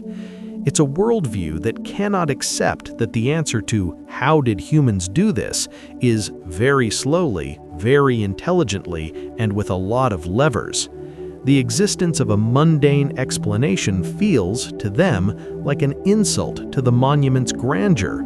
So they choose the more exciting lie. Humanity, of course, will likely be a more active participant in its transformation. We already have been. For over 1,000 years, we were the ones quarrying its skin. In the future, our relationship may change again. It could become a fortress, a holy site for a new religion, the foundation for a future city, or simply a curiosity preserved under a climate-controlled dome as the desert outside becomes uninhabitable. Its meaning will be rewritten by cultures we cannot imagine, speaking languages that haven't evolved yet. This leads to the ultimate, somewhat melancholy paradox of the pyramid. It was built as the ultimate monument to permanence, a machine designed to freeze a king's identity for eternity. But in its sheer physical stubbornness, it has become something else entirely, a monument to impermanence. It is a yardstick against which we measure everything else that changes. Civilizations rose and fell around it. Religions were born and forgotten. Languages died. The pyramid is the constant that makes the flux around it visible. Think of it this way. When the Romans first saw it, the pyramid was already older to them than the Roman Empire is to us today. When medieval Arabs breached it, the cult of the Pharaohs had been dead longer than Christianity has been alive. When Napoleon stood before it, it had already witnessed the entire span of recorded human history. Its longevity mocks our own brief spans, our fleeting empires, our burning questions that feel so urgent and then are gone. And what of Khufu's final wish, to be remembered? In a cruel twist, he is remembered almost entirely for the thing he built, not for who he was. His name endures, yes, but his personality, his victories, his voice, all are lost. He is a label attached to a mountain. He achieved a kind of immortality, but it is the immortality of a footnote. The monument swallowed the man. In trying to defy oblivion, he made himself a function of geometry and logistics. We know more about the dietary habits of his stone haulers than we do about his thoughts. It's the final, quiet joke of the pyramid. It preserved everything except the one thing it was meant to preserve. So, as we finally, truly prepare to drift off, let's look at the pyramid one last time, not as a mystery to be solved, but as a lesson in scale, a lesson in humility. It shows us the breathtaking heights of what human cooperation can achieve, and then, in the same breath, it shows us how small those achievements look against the backdrop of a continent. And with that, the story reaches its natural end. Not with a bang or a secret revealed, but with a slow, gentle settling, like sand finding its level after a long wind. The last word doesn't belong to the pharaoh or the physicist or the historian. It belongs to the silence that has been there all along, waiting for us to stop talking so it can be heard again. The silence of a finished thing. The work is done, the workers have gone home, the mountain is complete. Good night. Hello again. If you're still here, and I am still here, then we have truly committed to the deep drift. We've seen the pyramid built, weathered, scanned, and pondered. We've followed its echo through every culture that stumbled upon it. We've sat with the paradox of its permanence and the emptiness at its heart. So what's left? Tonight, let's not look at the pyramid at all. Let's look at the space around it. The conceptual space it occupies in the human mind now that we've, in a sense, finished with it. Let's talk about what happens when a wonder becomes understood. There's a certain melancholy in completion. The detective solves the case, the scholar publishes the definitive text. The mystery, which provided so much energy and purpose, dissolves into a series of footnotes and settled facts. For over 2 centuries, the Great Pyramid was the ultimate locked-room mystery. Now, while not every detail is known, the category of the answer is clear. It was a human engineering project, executed with staggering skill and logistics. The how is no longer a supernatural question. It's a series of engineering papers, dietary analyses, and geological reports. This leaves the monument in a strange new phase, the post-mystery phase. It is now a museum. But there's another way to see it. By understanding the pyramid, we haven't diminished it. We've elevated ourselves. Or rather, we've elevated our understanding of our ancestors. They were not primitive mystics or slaves to alien overlords. They were peerless project managers, brilliant logisticians, and master stonemasons. They were us, with less technology, but no less genius. The real awe is in realizing that the gap between us and the ancients is not one of kind, but of information. We have computers. They had an unwavering cultural focus and a workforce that could see their work as a sacred duty. Which is more powerful? This brings us to the final, quiet question. What is the next pyramid? Not in shape, but in function. What is the modern project that absorbs a society's entire productive capacity, that marshals thousands of skilled workers, that is driven by a unifying belief so powerful it overrides individual cost-benefit analysis? What is our civilization's horizon of Khufu? One could look at the Apollo program, a national, collective effort to touch another world, driven by Cold War belief as much as science. It had its mirrors, the engineers logging test results. It had its bureaucratic miracles and its moments of transcendent achievement. It left artifacts on the moon that will, like the pyramid, likely outlast the civilization that built them. But it lasted a decade, not a dynasty. Perhaps the next pyramid is virtual, the attempt to build a sustainable global digital infrastructure, or to map the human brain, or to solve fusion energy.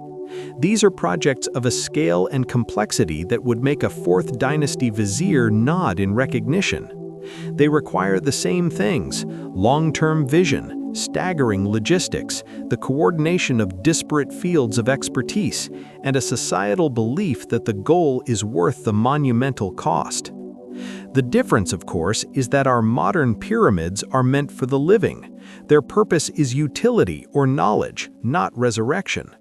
We no longer build for the dead on such a scale. We build for the future of the living. In that shift, we see the real distance between their world and ours. They poured their greatest collective effort into a vessel for a single soul's journey. We pour ours into networks, data, and machines that promise a better life for the many. It's a change in the direction of ambition, from vertical, ascending to the stars, to horizontal, connecting across the earth. So as we finally truly leave the Giza plateau behind, we take with us not a secret, but a template for how to organize human effort on a seemingly impossible scale. The pyramid is no longer a riddle, it's a case study, the most successful long-term public works project in history. Its lessons are about management, morale, supply chains, and quality control. And Khufu? He fades, as he was always destined to. His mountain remains, but his story is over. Our story with it continues, but now as curators, not detectives. We will preserve it, scan it, and wonder at it, but the frantic search for a singular, earth-shattering secret is done. The secret was the process, and we've found it. We began this long drift by asking who built the pyramids. We found the answer in the bones, the bread, and the bureaucracy. But the deeper we went, the more the question subtly changed. It became, what do the pyramids do to us? And the answer is, they make us look. They make us measure. They make us dream and argue and write very long, sleepy scripts.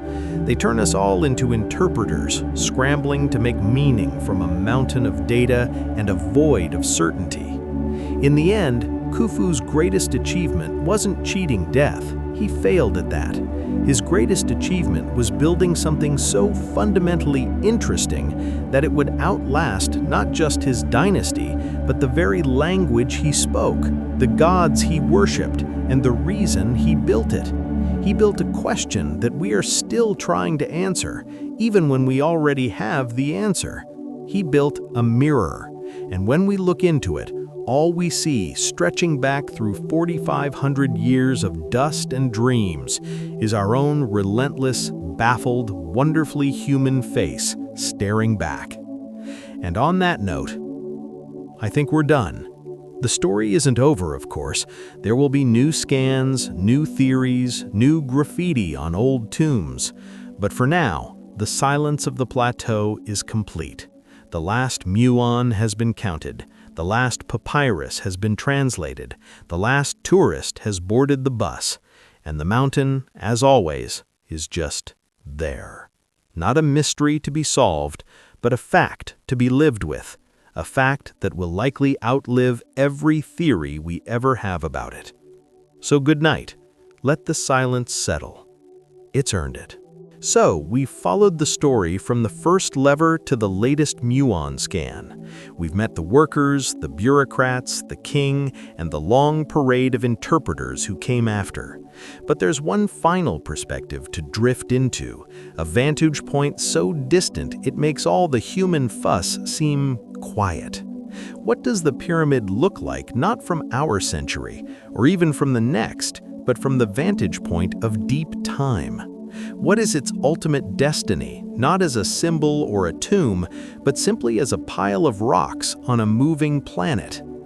Let's start with a cold geological fact. The Giza Plateau is not static. It's part of the African tectonic plate, which is slowly rotating counterclockwise, drifting northeast at about the speed your fingernails grow.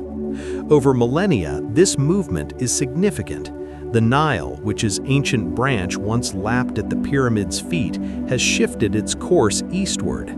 The Sahara expands and contracts with the rhythms of global climate. The pyramid sits in the middle of this slow-motion dance of rock, water, and sand. It is a passenger, not a fixture. And time, even without human help, is a relentless sandpaper.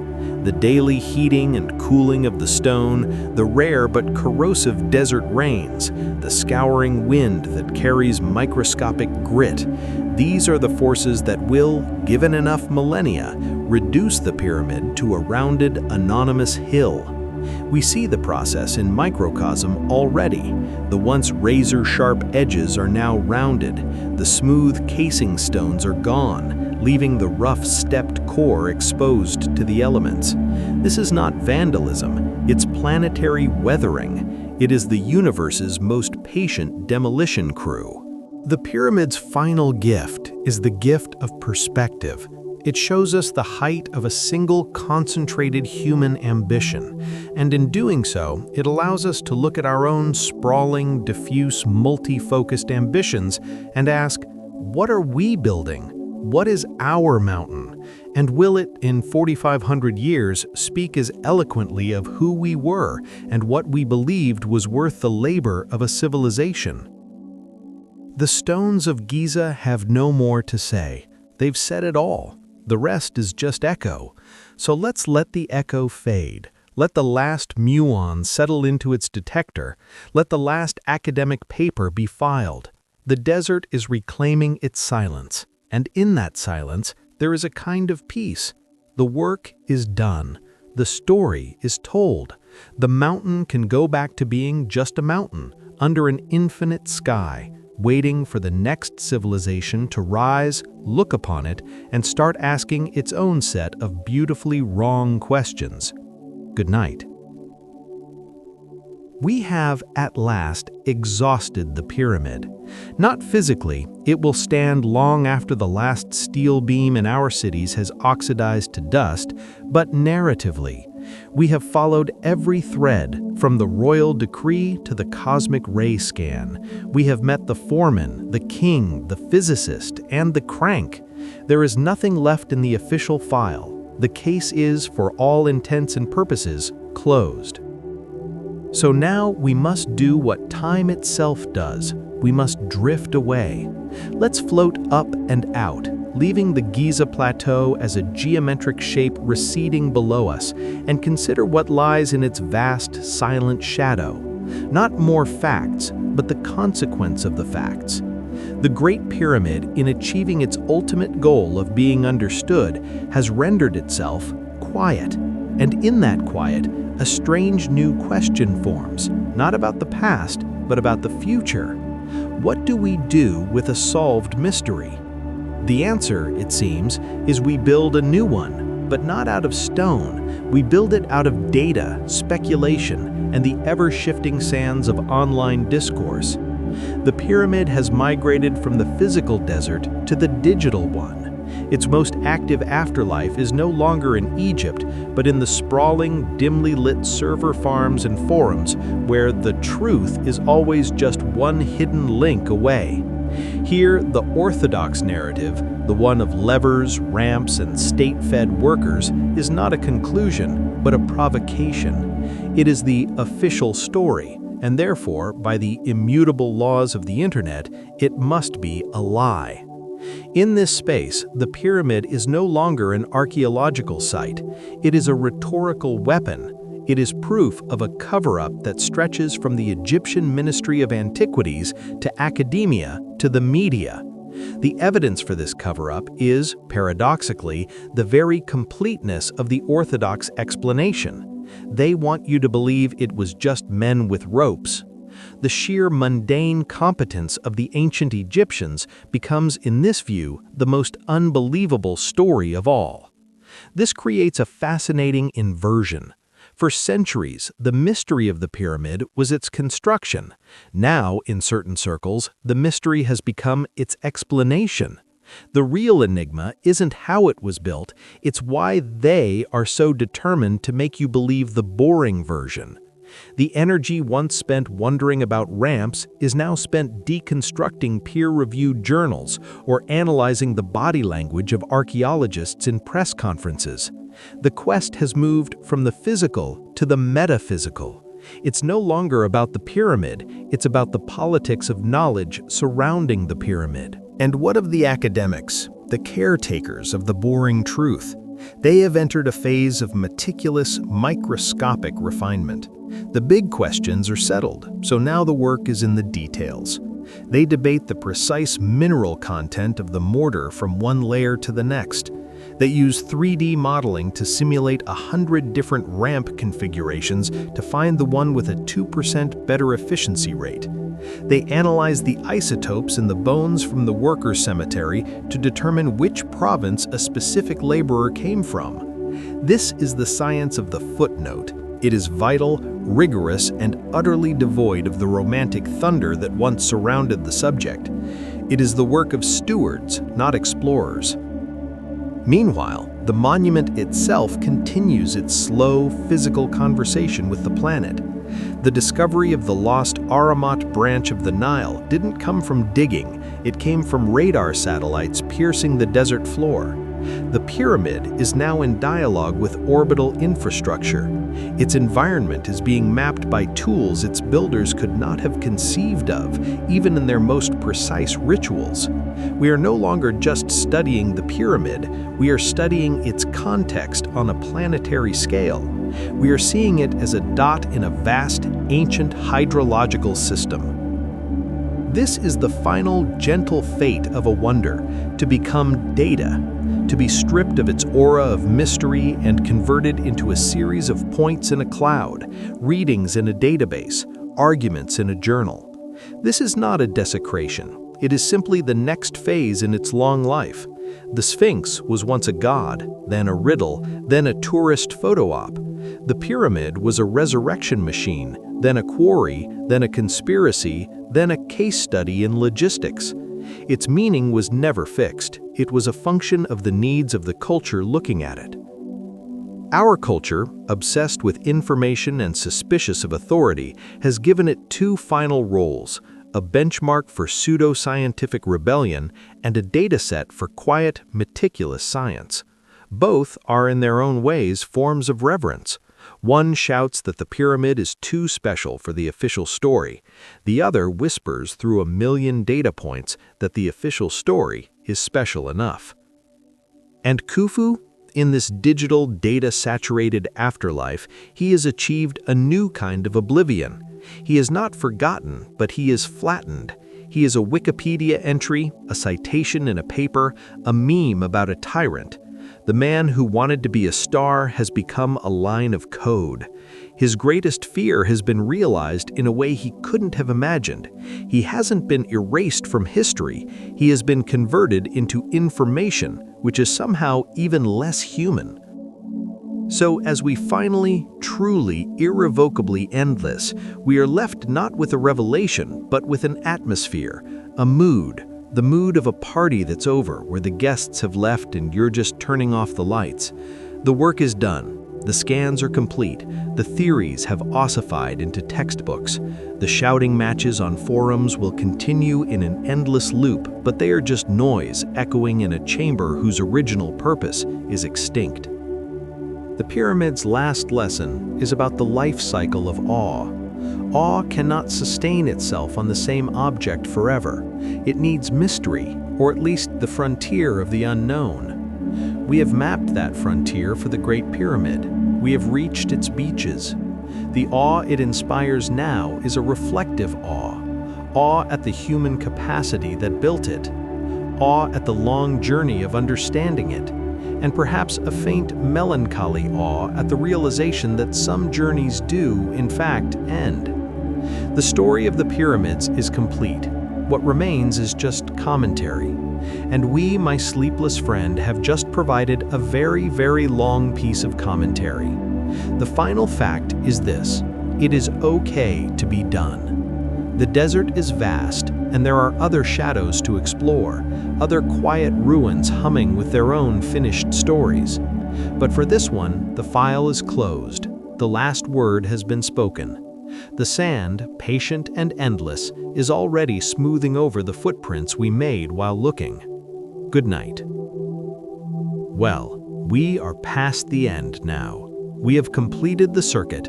From the first lever pull to the final published paper, from divine resurrection machine to a point of data in a climate model. The story has been told, the case is as closed as it will ever be, and the great silent bulk of the monument has absorbed all our theories, scans, and speculations without offering a single clarifying whisper in return. So what is left to say? Nothing. And yet, we're here. So let's talk about that silence. Not the silence of a secret kept, but the silence of a story fully told. The silence of an answered question. For thousands of years, the pyramid was a shout. It shouted the glory of a god-king across the desert. Then, for centuries, it was a question mark, a sphinx-like riddle in stone. Now it has become a period, a full stop. Its meaning has been fixed, pinned, and annotated. It is a known quantity, and known quantities, no matter how large, eventually fade into the background hum of the world. They become scenery. This is the inevitable fate of all solved mysteries. The Loch Ness Monster, if definitively proven to be a log or a sturgeon, becomes a tourist attraction, not a legend. The Mary Celeste, explained by a plausible bureaucratic error or a sudden atmospheric event, becomes a maritime footnote, not a ghost story.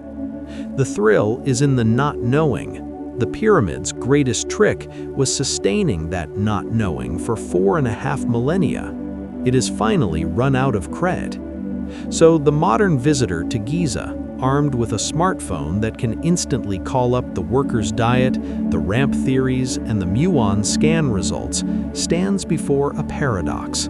They are looking at the most physically impressive thing they will ever see, while simultaneously holding in their pocket the knowledge that demystifies it. The experience is one of awe, yes, but it is a pre-packaged awe, a verified awe.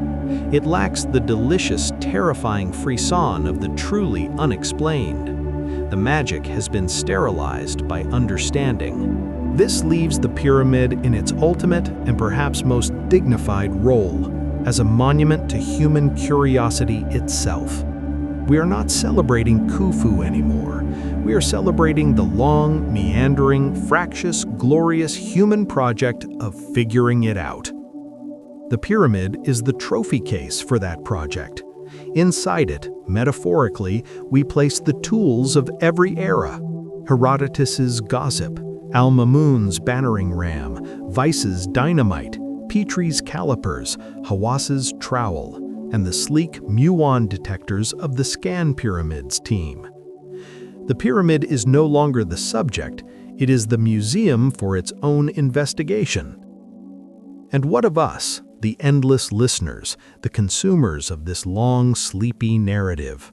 Our role has shifted too. We are no longer detectives, we are archivists. We are preserving not the mystery, but the story of the mystery. We are keeping the tale of how we moved from magical thinking to logistical thinking. This script right here is part of that archiving. It is a eulogy for the enigma. This brings us to the final, softly ironic thought. In trying so desperately to be remembered, Khufu ensured he would be remembered for the wrong thing. He is not remembered as a great administrator, a warrior, or a living god. He is remembered as the client for a puzzle. His legacy is a riddle he didn't intend to set. His immortality is as a placeholder in a question. Who built the Great Pyramid?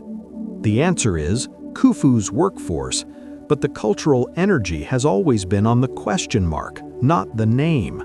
He is the answer to a trivia question, not a biography.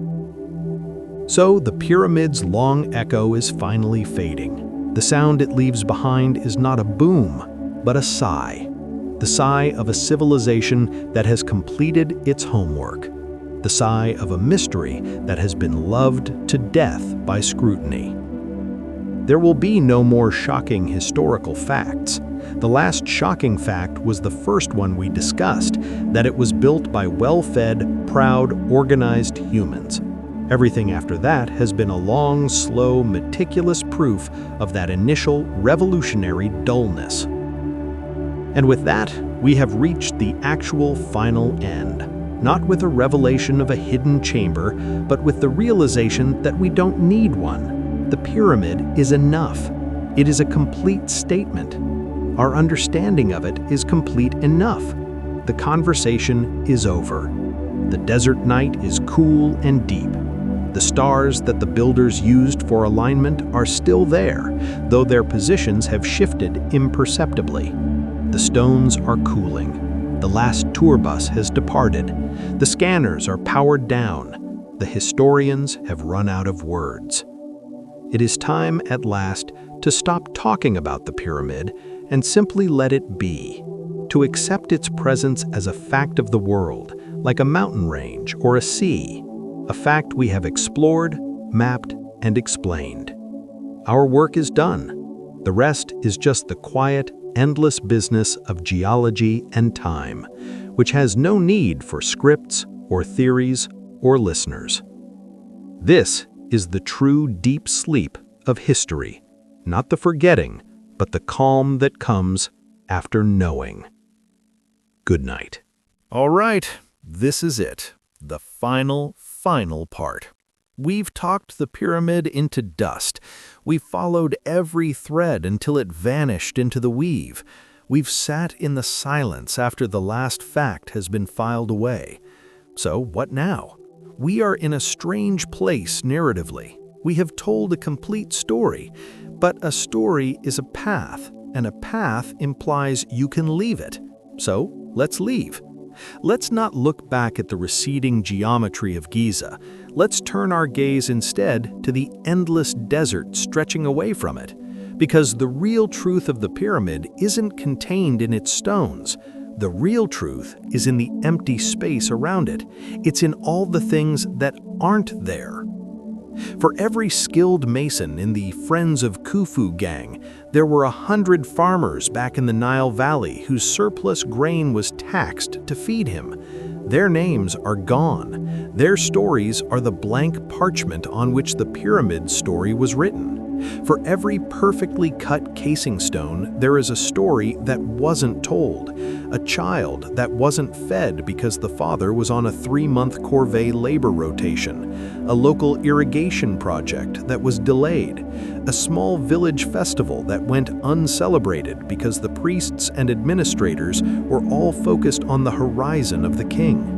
The pyramid represents an immense concentration of energy and attention, and concentration by its nature creates a periphery, a vast, silent, unrecorded periphery of ordinary life that was bent, subtly or not, toward the great task.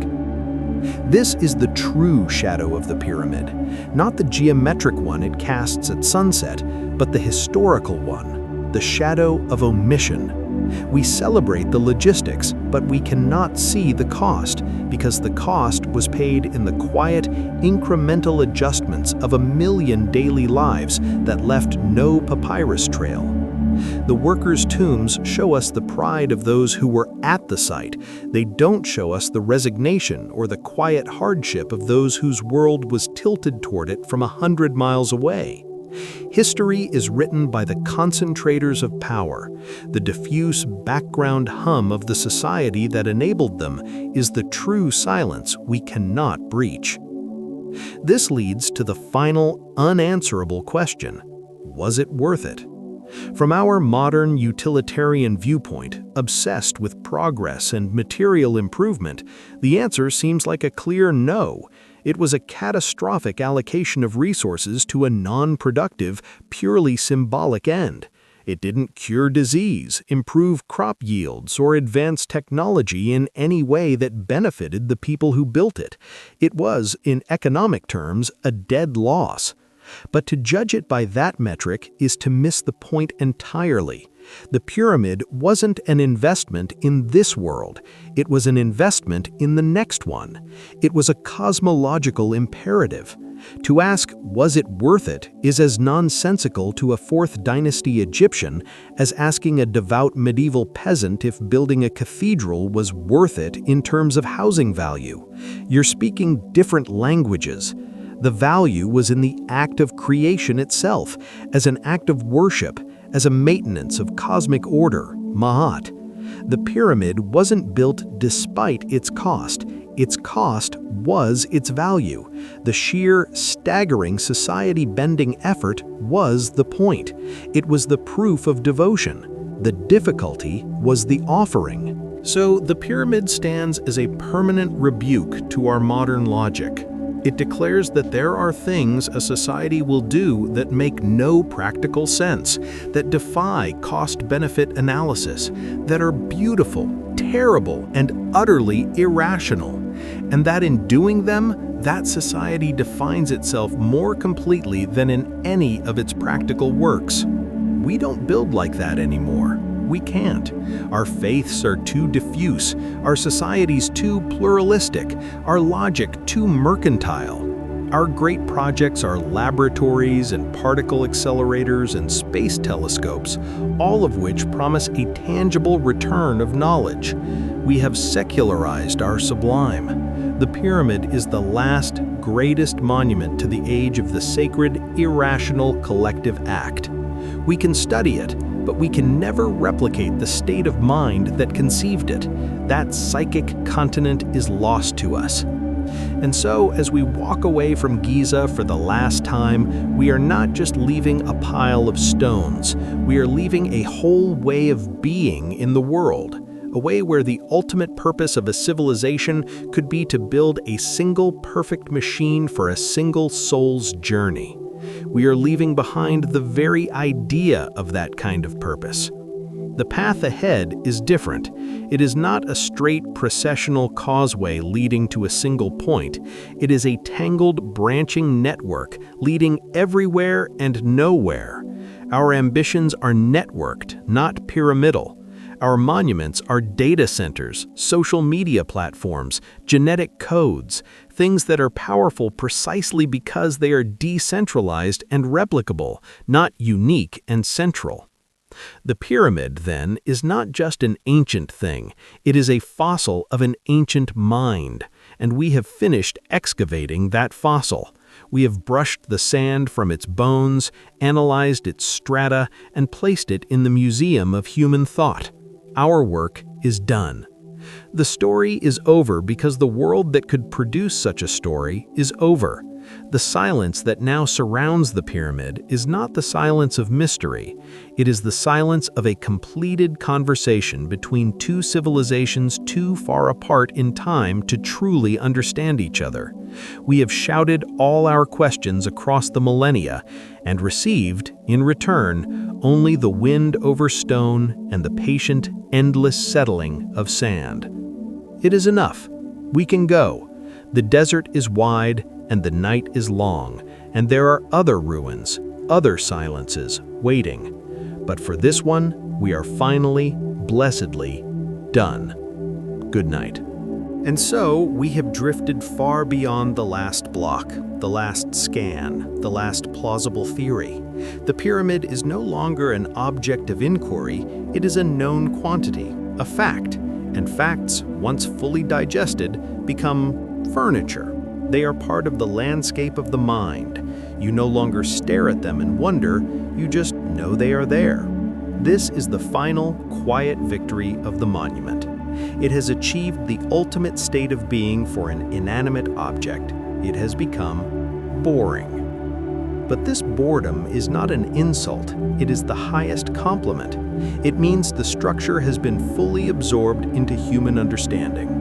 The Parthenon is boring in the sense that we know who built it, when, and roughly why. The Colosseum is boring. They are solved problems. They are part of the foundation upon which we stand, not the horizon we are straining to see. The Great Pyramid has, at long last, joined them. Its file in the cabinet of human knowledge is thick, detailed, and closed. And in this closure, a final subtle transformation occurs. The pyramid stops being a piece of history and becomes a piece of geography. It is no longer something that happened, it is something that is, like Mount Everest or the Grand Canyon. Its existence precedes its explanation. Tourists no longer visit to solve it, they visit to check it off a list, to feel its scale, to take a photograph proving they were in the presence of a certified wonder. The experience is one of verification, not discovery. Yes, they think, it is as big as they said. The mystery has been replaced by the metric. This leaves the professional Egyptologist in a peculiar position. They are no longer explorers, they are curators and conservators. Their primary relationship with the monument is no longer about revelation, but about preservation and interpretation. They fight groundwater seepage, monitor tourist impact, and write papers debating the social stratification within the workers' community. The grand why has been answered, to resurrect a king.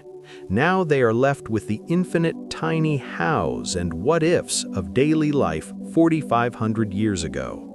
It is noble, meticulous, and fundamentally post-climactic work.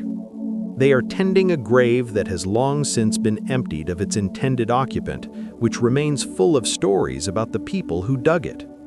Meanwhile, the monument itself continues its slow dialogue with forces far greater than any pharaoh. Climate change, which the builders could not have conceived of, now dictates conservation strategies. The rising humidity from a warming Nile delta threatens the very stone. The pyramid's next great adversary is not tomb robbers, but the atmosphere. Its story is becoming entangled with our own planetary crisis. In 1,000 years, historians may study the pyramid not to understand Khufu, but to understand 21st century atmospheric chemistry by analyzing the degradation rates of the stone we tried to protect.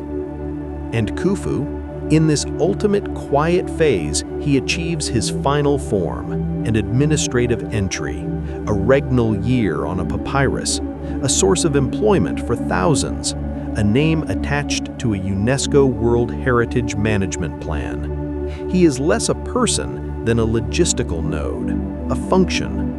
The machine succeeded in making him eternal, but the eternity it granted is the eternity of a coordinate, a catalog number.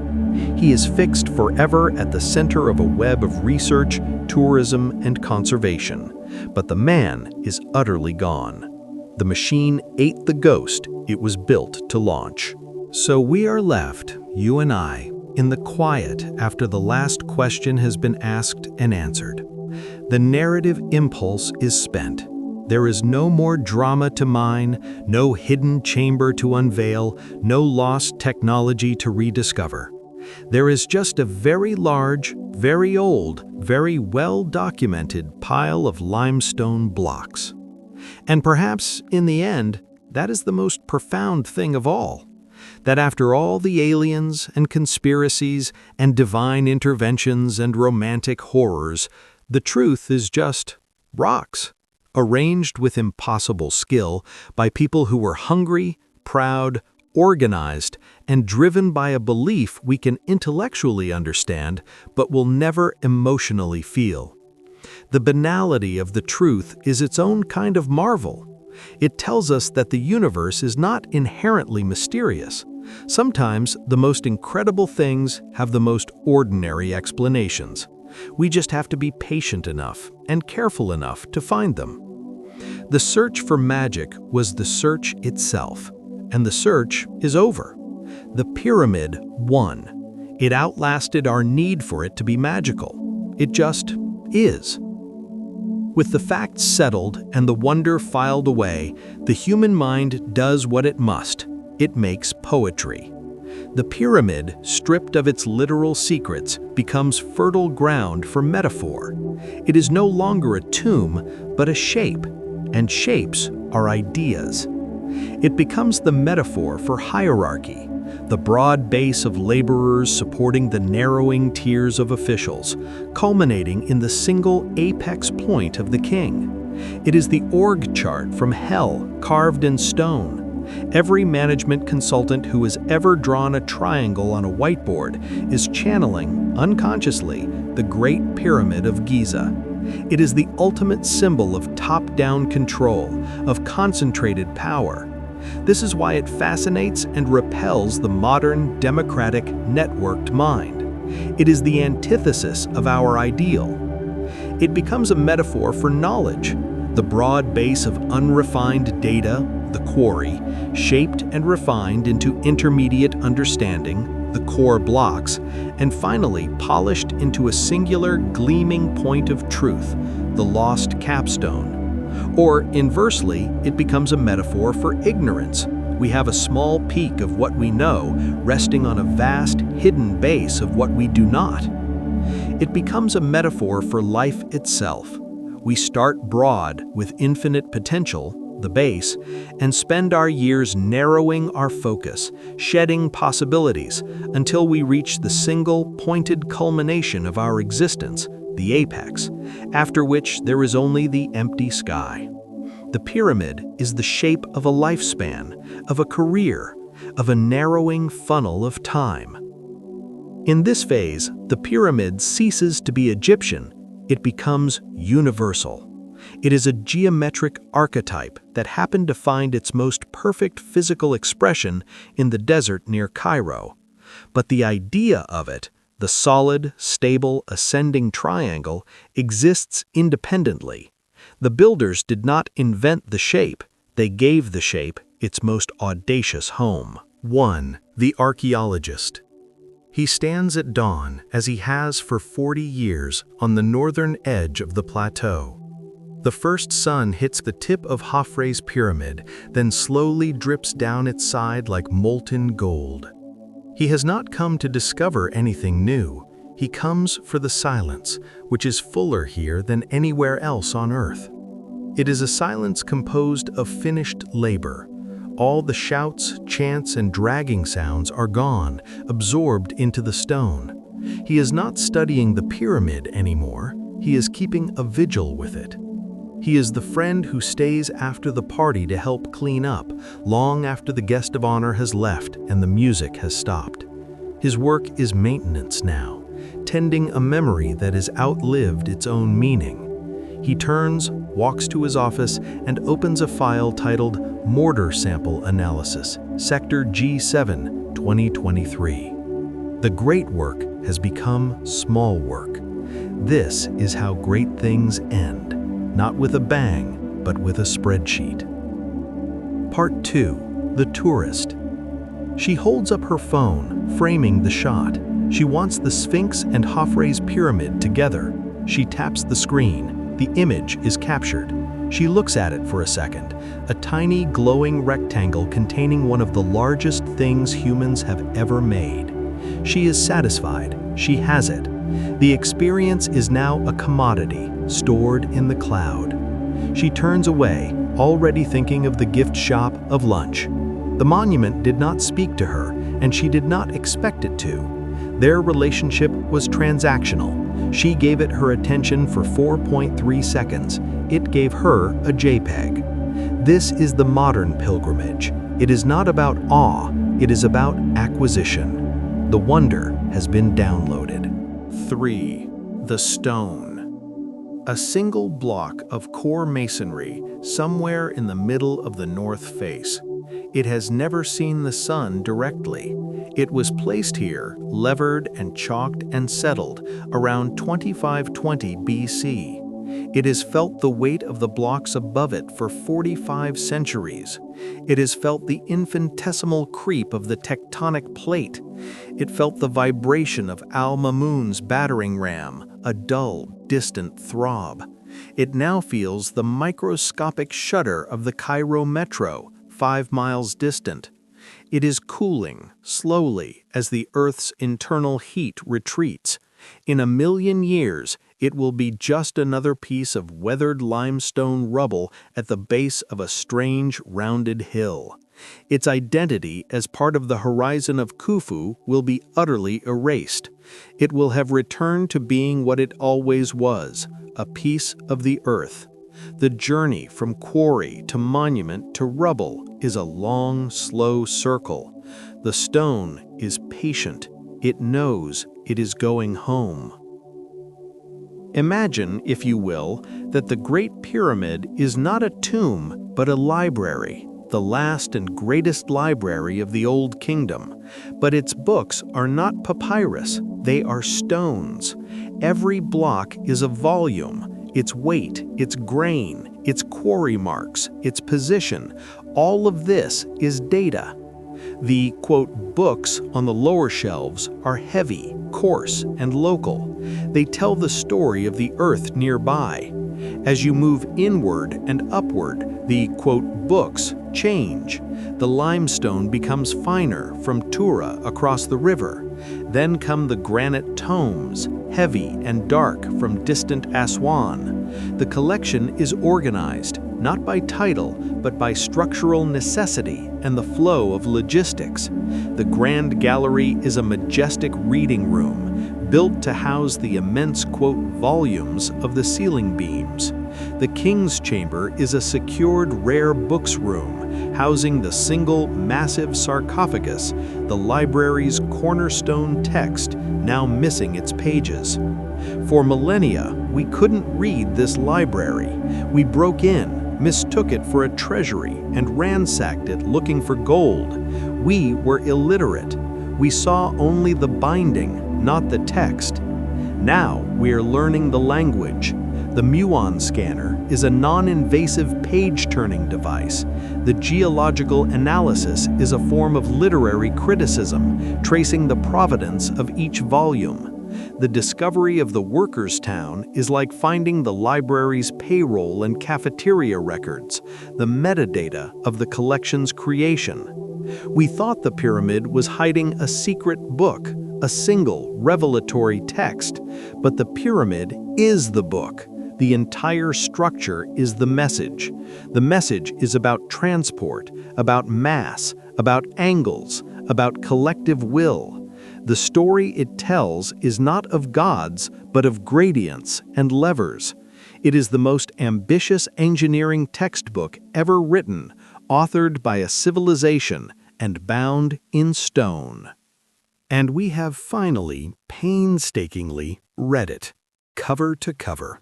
We have deciphered its language of stress and load.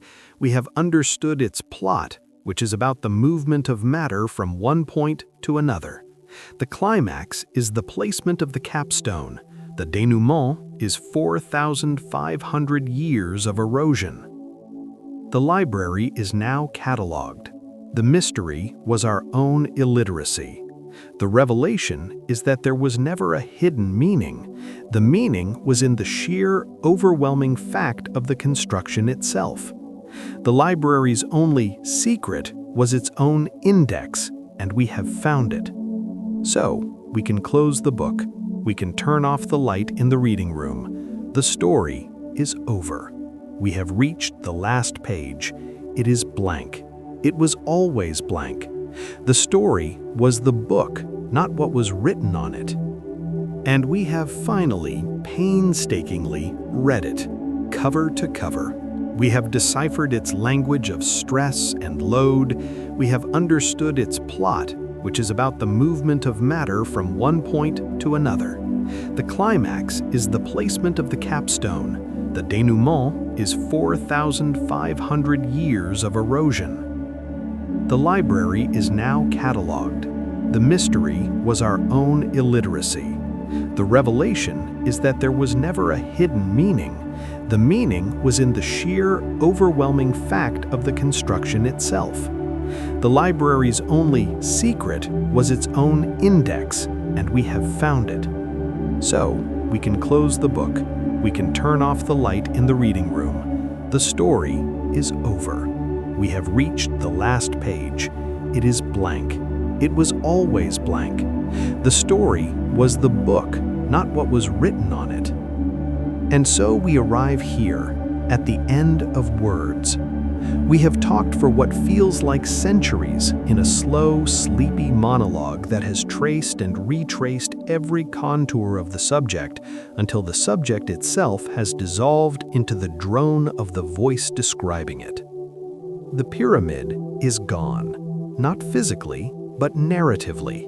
We have used it up. We have exhausted its potential as a source of story.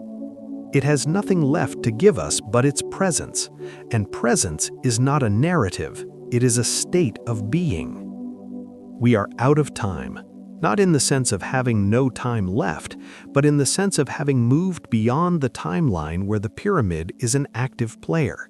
It is now a landmark in time, not an agent within it. It sits outside the flow, a rock in the stream around which the current of history parts and flows. This script, these 20 parts, have been a long, slow circling of that rock, a final, comprehensive orbit. And now the orbit is complete. The gravitational pull has been measured, mapped, and understood. The pull is still there, but it is predictable. It is physics, not magic. We must stop now. Not because there is nothing more to say, but because saying more would be an act of violence against the silence the monument has earned. It would be chatter. The great, dignified silence of a finished thing demands our respect. It demands that we, too, become quiet. So, let us take one last look, not with the eyes of a historian or a scientist, but with the eyes of a neighbor. It is just there, a shape on the horizon. It will be there tomorrow and the next day, and long after the last syllable of this sentence has faded from memory. The story of the pyramids is over. The long, quiet night of their existence continues. Our watch has ended. We can go to sleep now. Good night. Well, we've said goodnight. We've declared the story over, the mystery solved, the narrative complete. But the act of finishing something so large creates its own little wake, a small final ripple of thoughts that aren't about the pyramid itself, but about the space it leaves behind in the mind after we've packed up all the facts and gone home. Consider this the end credits scroll, the quiet music playing over the empty theater. First, there's the personal echo, the realization that you, the listener, have just spent a hypothetical 3.5 hours of your life immersed in the logistics of a 4,500-year-old quarrying operation. There is no practical value in this. It will not make you richer, healthier, or better at your job. This is time spent purely on the preservation of a curiosity. It is an act of mental curation. You have become a tiny temporary museum for this information. And when you stop thinking about it, the museum will close, the facts will grow fuzzy, and all that will remain is the vague, warm afterglow of having understood something complex. The pyramid's final destination is not in Egypt, but in the fading synaptic pathways of everyone who ever learned about it. It lives now as a shared, half-remembered dream of our species. Then there's the professional echo. For the academics, what now? The big void may yet be explored, but it will likely be another empty space.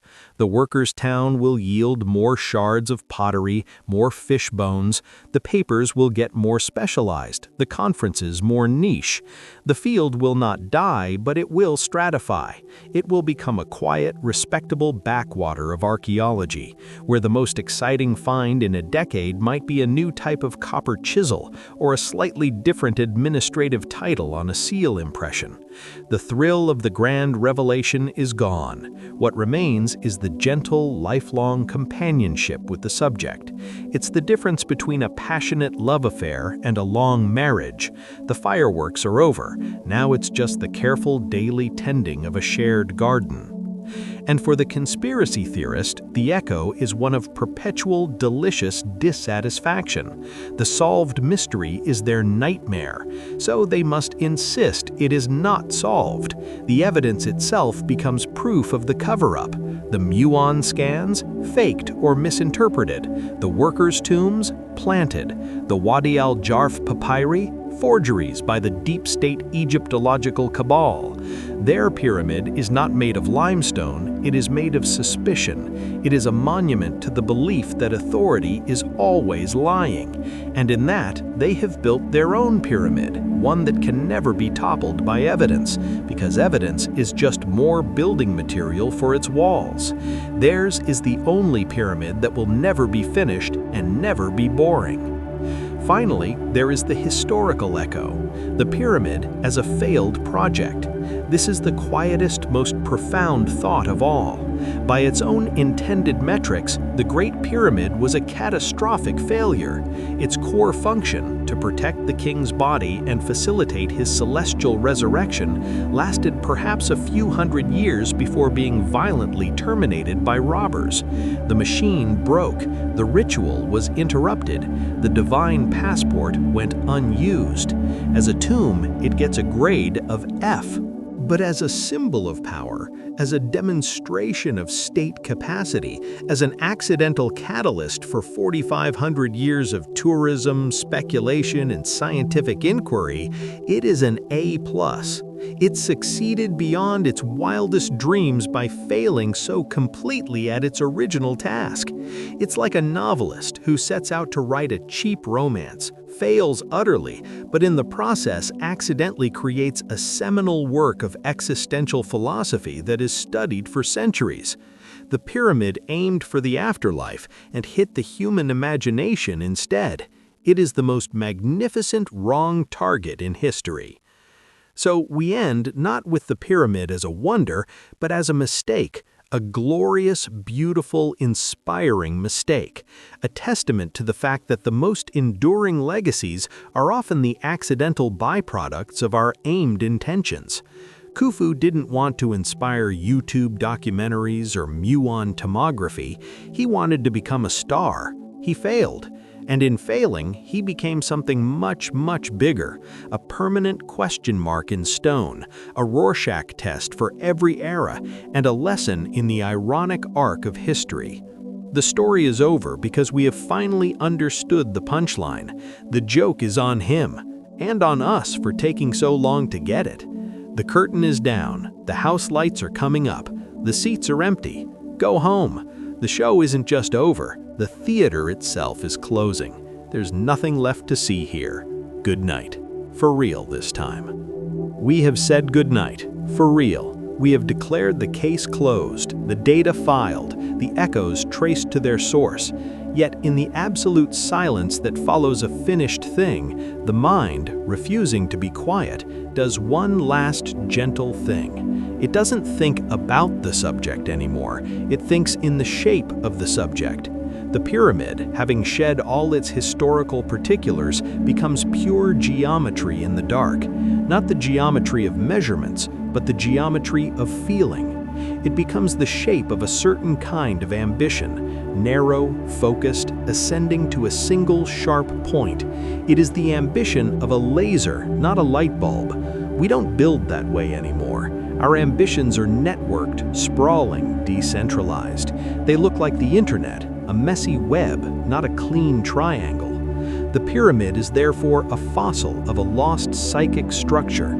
To stand before it is to stand before the ghost of a singular will, a will so powerful it could bend the trajectory of an entire civilization for decades toward one non-utilitarian goal.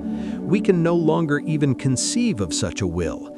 Our world is built by committees, by markets, by diffuse collective action. The pyramid is the last monument to the era of the dictator god's unambiguous dream. Its shape is the silhouette of that dream. It also becomes the shape of a finished thought, a completed argument. The broad base is the gathering of evidence. The middle is the reasoning. The apex is the conclusion. We have, in these 22 parts, built a verbal pyramid. We started with the broad, scattered evidence, the quarries, the workers, the myths. We assembled it into a structured argument about logistics and society. And we have now reached the apex, the final, simple conclusion that there is no secret, only sublime competence. The thought is built. It is complete. It can be left alone now. This is the soft geometry of forgetting, not the harsh erasure of oblivion, but the gentle process by which a vivid, detailed story settles into a familiar, comforting shape in the back of the mind. You will forget the name of the Vizier Ankhaf. You will forget the weight of the granite beams in the king's chamber. You will forget the exact angle of the descending passage, but you will retain the shape of the idea that humans once organized themselves into a machine that could build a mountain. The details will blur into the form. The story will become an object, a paperweight on the shelf of your memory. And the pyramid itself, out there in the physical world, is undergoing the same process on a geological scale. The sharp edges are softening, the steps are eroding. The distinct human-made geometry is slowly, inevitably being returned to the more generalized, rounded geometry of nature, of hills, of dunes, of weathered outcrops. It is forgetting its own specificity. It is becoming a landform, not a monument. In a few million years, it will be just a curious, layered hill, its original purpose indecipherable to any future intelligence that might encounter it. It is entering the long, slow sleep of geology, where all human stories are eventually lulled into silence by the patient, endless whisper of the wind and the sand. So this, finally, is where we leave it, not at the moment of its creation, nor at the moment of its discovery, but in the long, slow middle of its dissolution. It is neither becoming nor being solved. It is unbecoming. It is slowly transitioning from a human symbol back to a simple fact of the landscape. We caught it in the middle of that unimaginably long journey.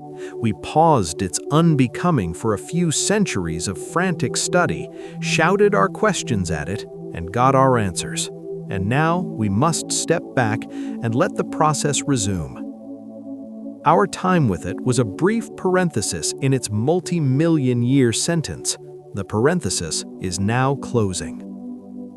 The last act of understanding is to know when to stop, to know that the final piece of knowledge is the knowledge of your own limits. We have reached the limit. The pyramid is not just known, it is known enough. To ask for more is to miss the point.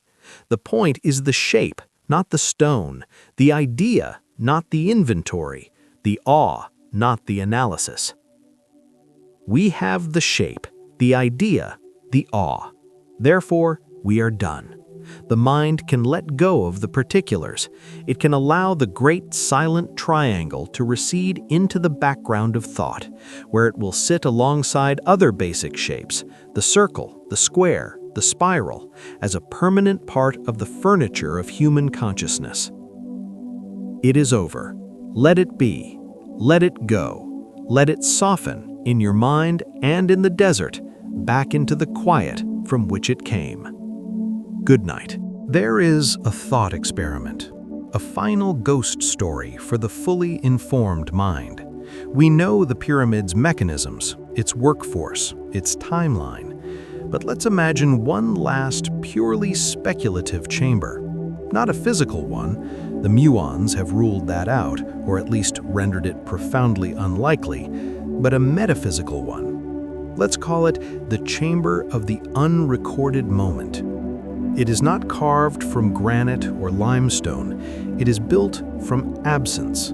Its walls are lined with the conversations that left no papyrus, the sigh of a mother in the delta whose son was selected for the hauling crew, the private joke shared between two masons high on the rising slope as they fitted a casing stone, a joke lost to the wind the instant it was told, the quiet argument between a priest and an architect over a fraction of a degree in alignment, resolved in a whisper, the unspoken pride of a baker who saw the foreman eat his bread and nod in approval, the moment of profound wordless understanding between an old quarryman and his apprentice as they found the perfect cleavage point in a block of Tura limestone. This is the true treasure the pyramid contains, and it is the only treasure that was never and can never be looted.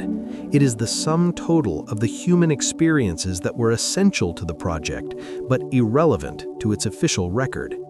History is the ledger. This chamber holds the sigh that escaped the bookkeeper as he closed the ledger for the night. We spend so much time looking for the chamber that holds the king's gold, but the most human chamber holds the workers' exhaustion, their fleeting amusements, their small resentments, their bursts of collective pride. It is the archive of the informal, the emotional, the mundane, and it is permanently sealed, not by stone plugs, but by the absolute silence of the past. No technology can breach it. No endoscope can peer into it. It is the ultimate void. In our long dissection of the how, we have perhaps missed the full weight of this. We know they could do it. We cannot know and can never know what it felt like to be part of it, day after dusty day for a lifetime. The chamber of the unrecorded moment is forever closed. Its silence is the most profound sound in all of Egyptology. Consider now the opposite of the Great Pyramid, not in shape, but in essence. If the pyramid is the ultimate expression of concentrated, top-down hierarchical power, a single will made manifest in geology, then its counter-monument is something like the internet, or a language, or a myth. These are things that are built from the bottom up by countless unnamed contributors over vast stretches of time. No one laid the foundation for the English language. No pharaoh decreed the structure of the Indo-European myth of the flood. They are collective, accretive, and ownerless. They have no apex. They have no single point of conception or control. The pyramid represents the civilization that can execute a master plan. The internet represents the civilization that can harness emergent, chaotic collaboration. One is a monument to control. The other is a monument to chaos that somehow produces order. We left the age of pyramids and entered the age of networks. Our great projects are no longer about moving mountains of stone, but about moving mountains of data. Our wonders are invisible, woven from fiber optic cable and lines of code. They are powerful precisely because they have no center, no single point of failure. To attack a pyramid, you attack its apex. To attack the internet, you must attack its everywhereness. The Great Pyramid, then, is not just an ancient wonder, it is a boundary marker.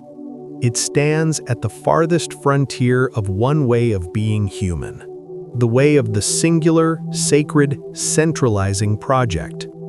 On the other side of that boundary lies our world, the world of the distributed, the secular, the networked project.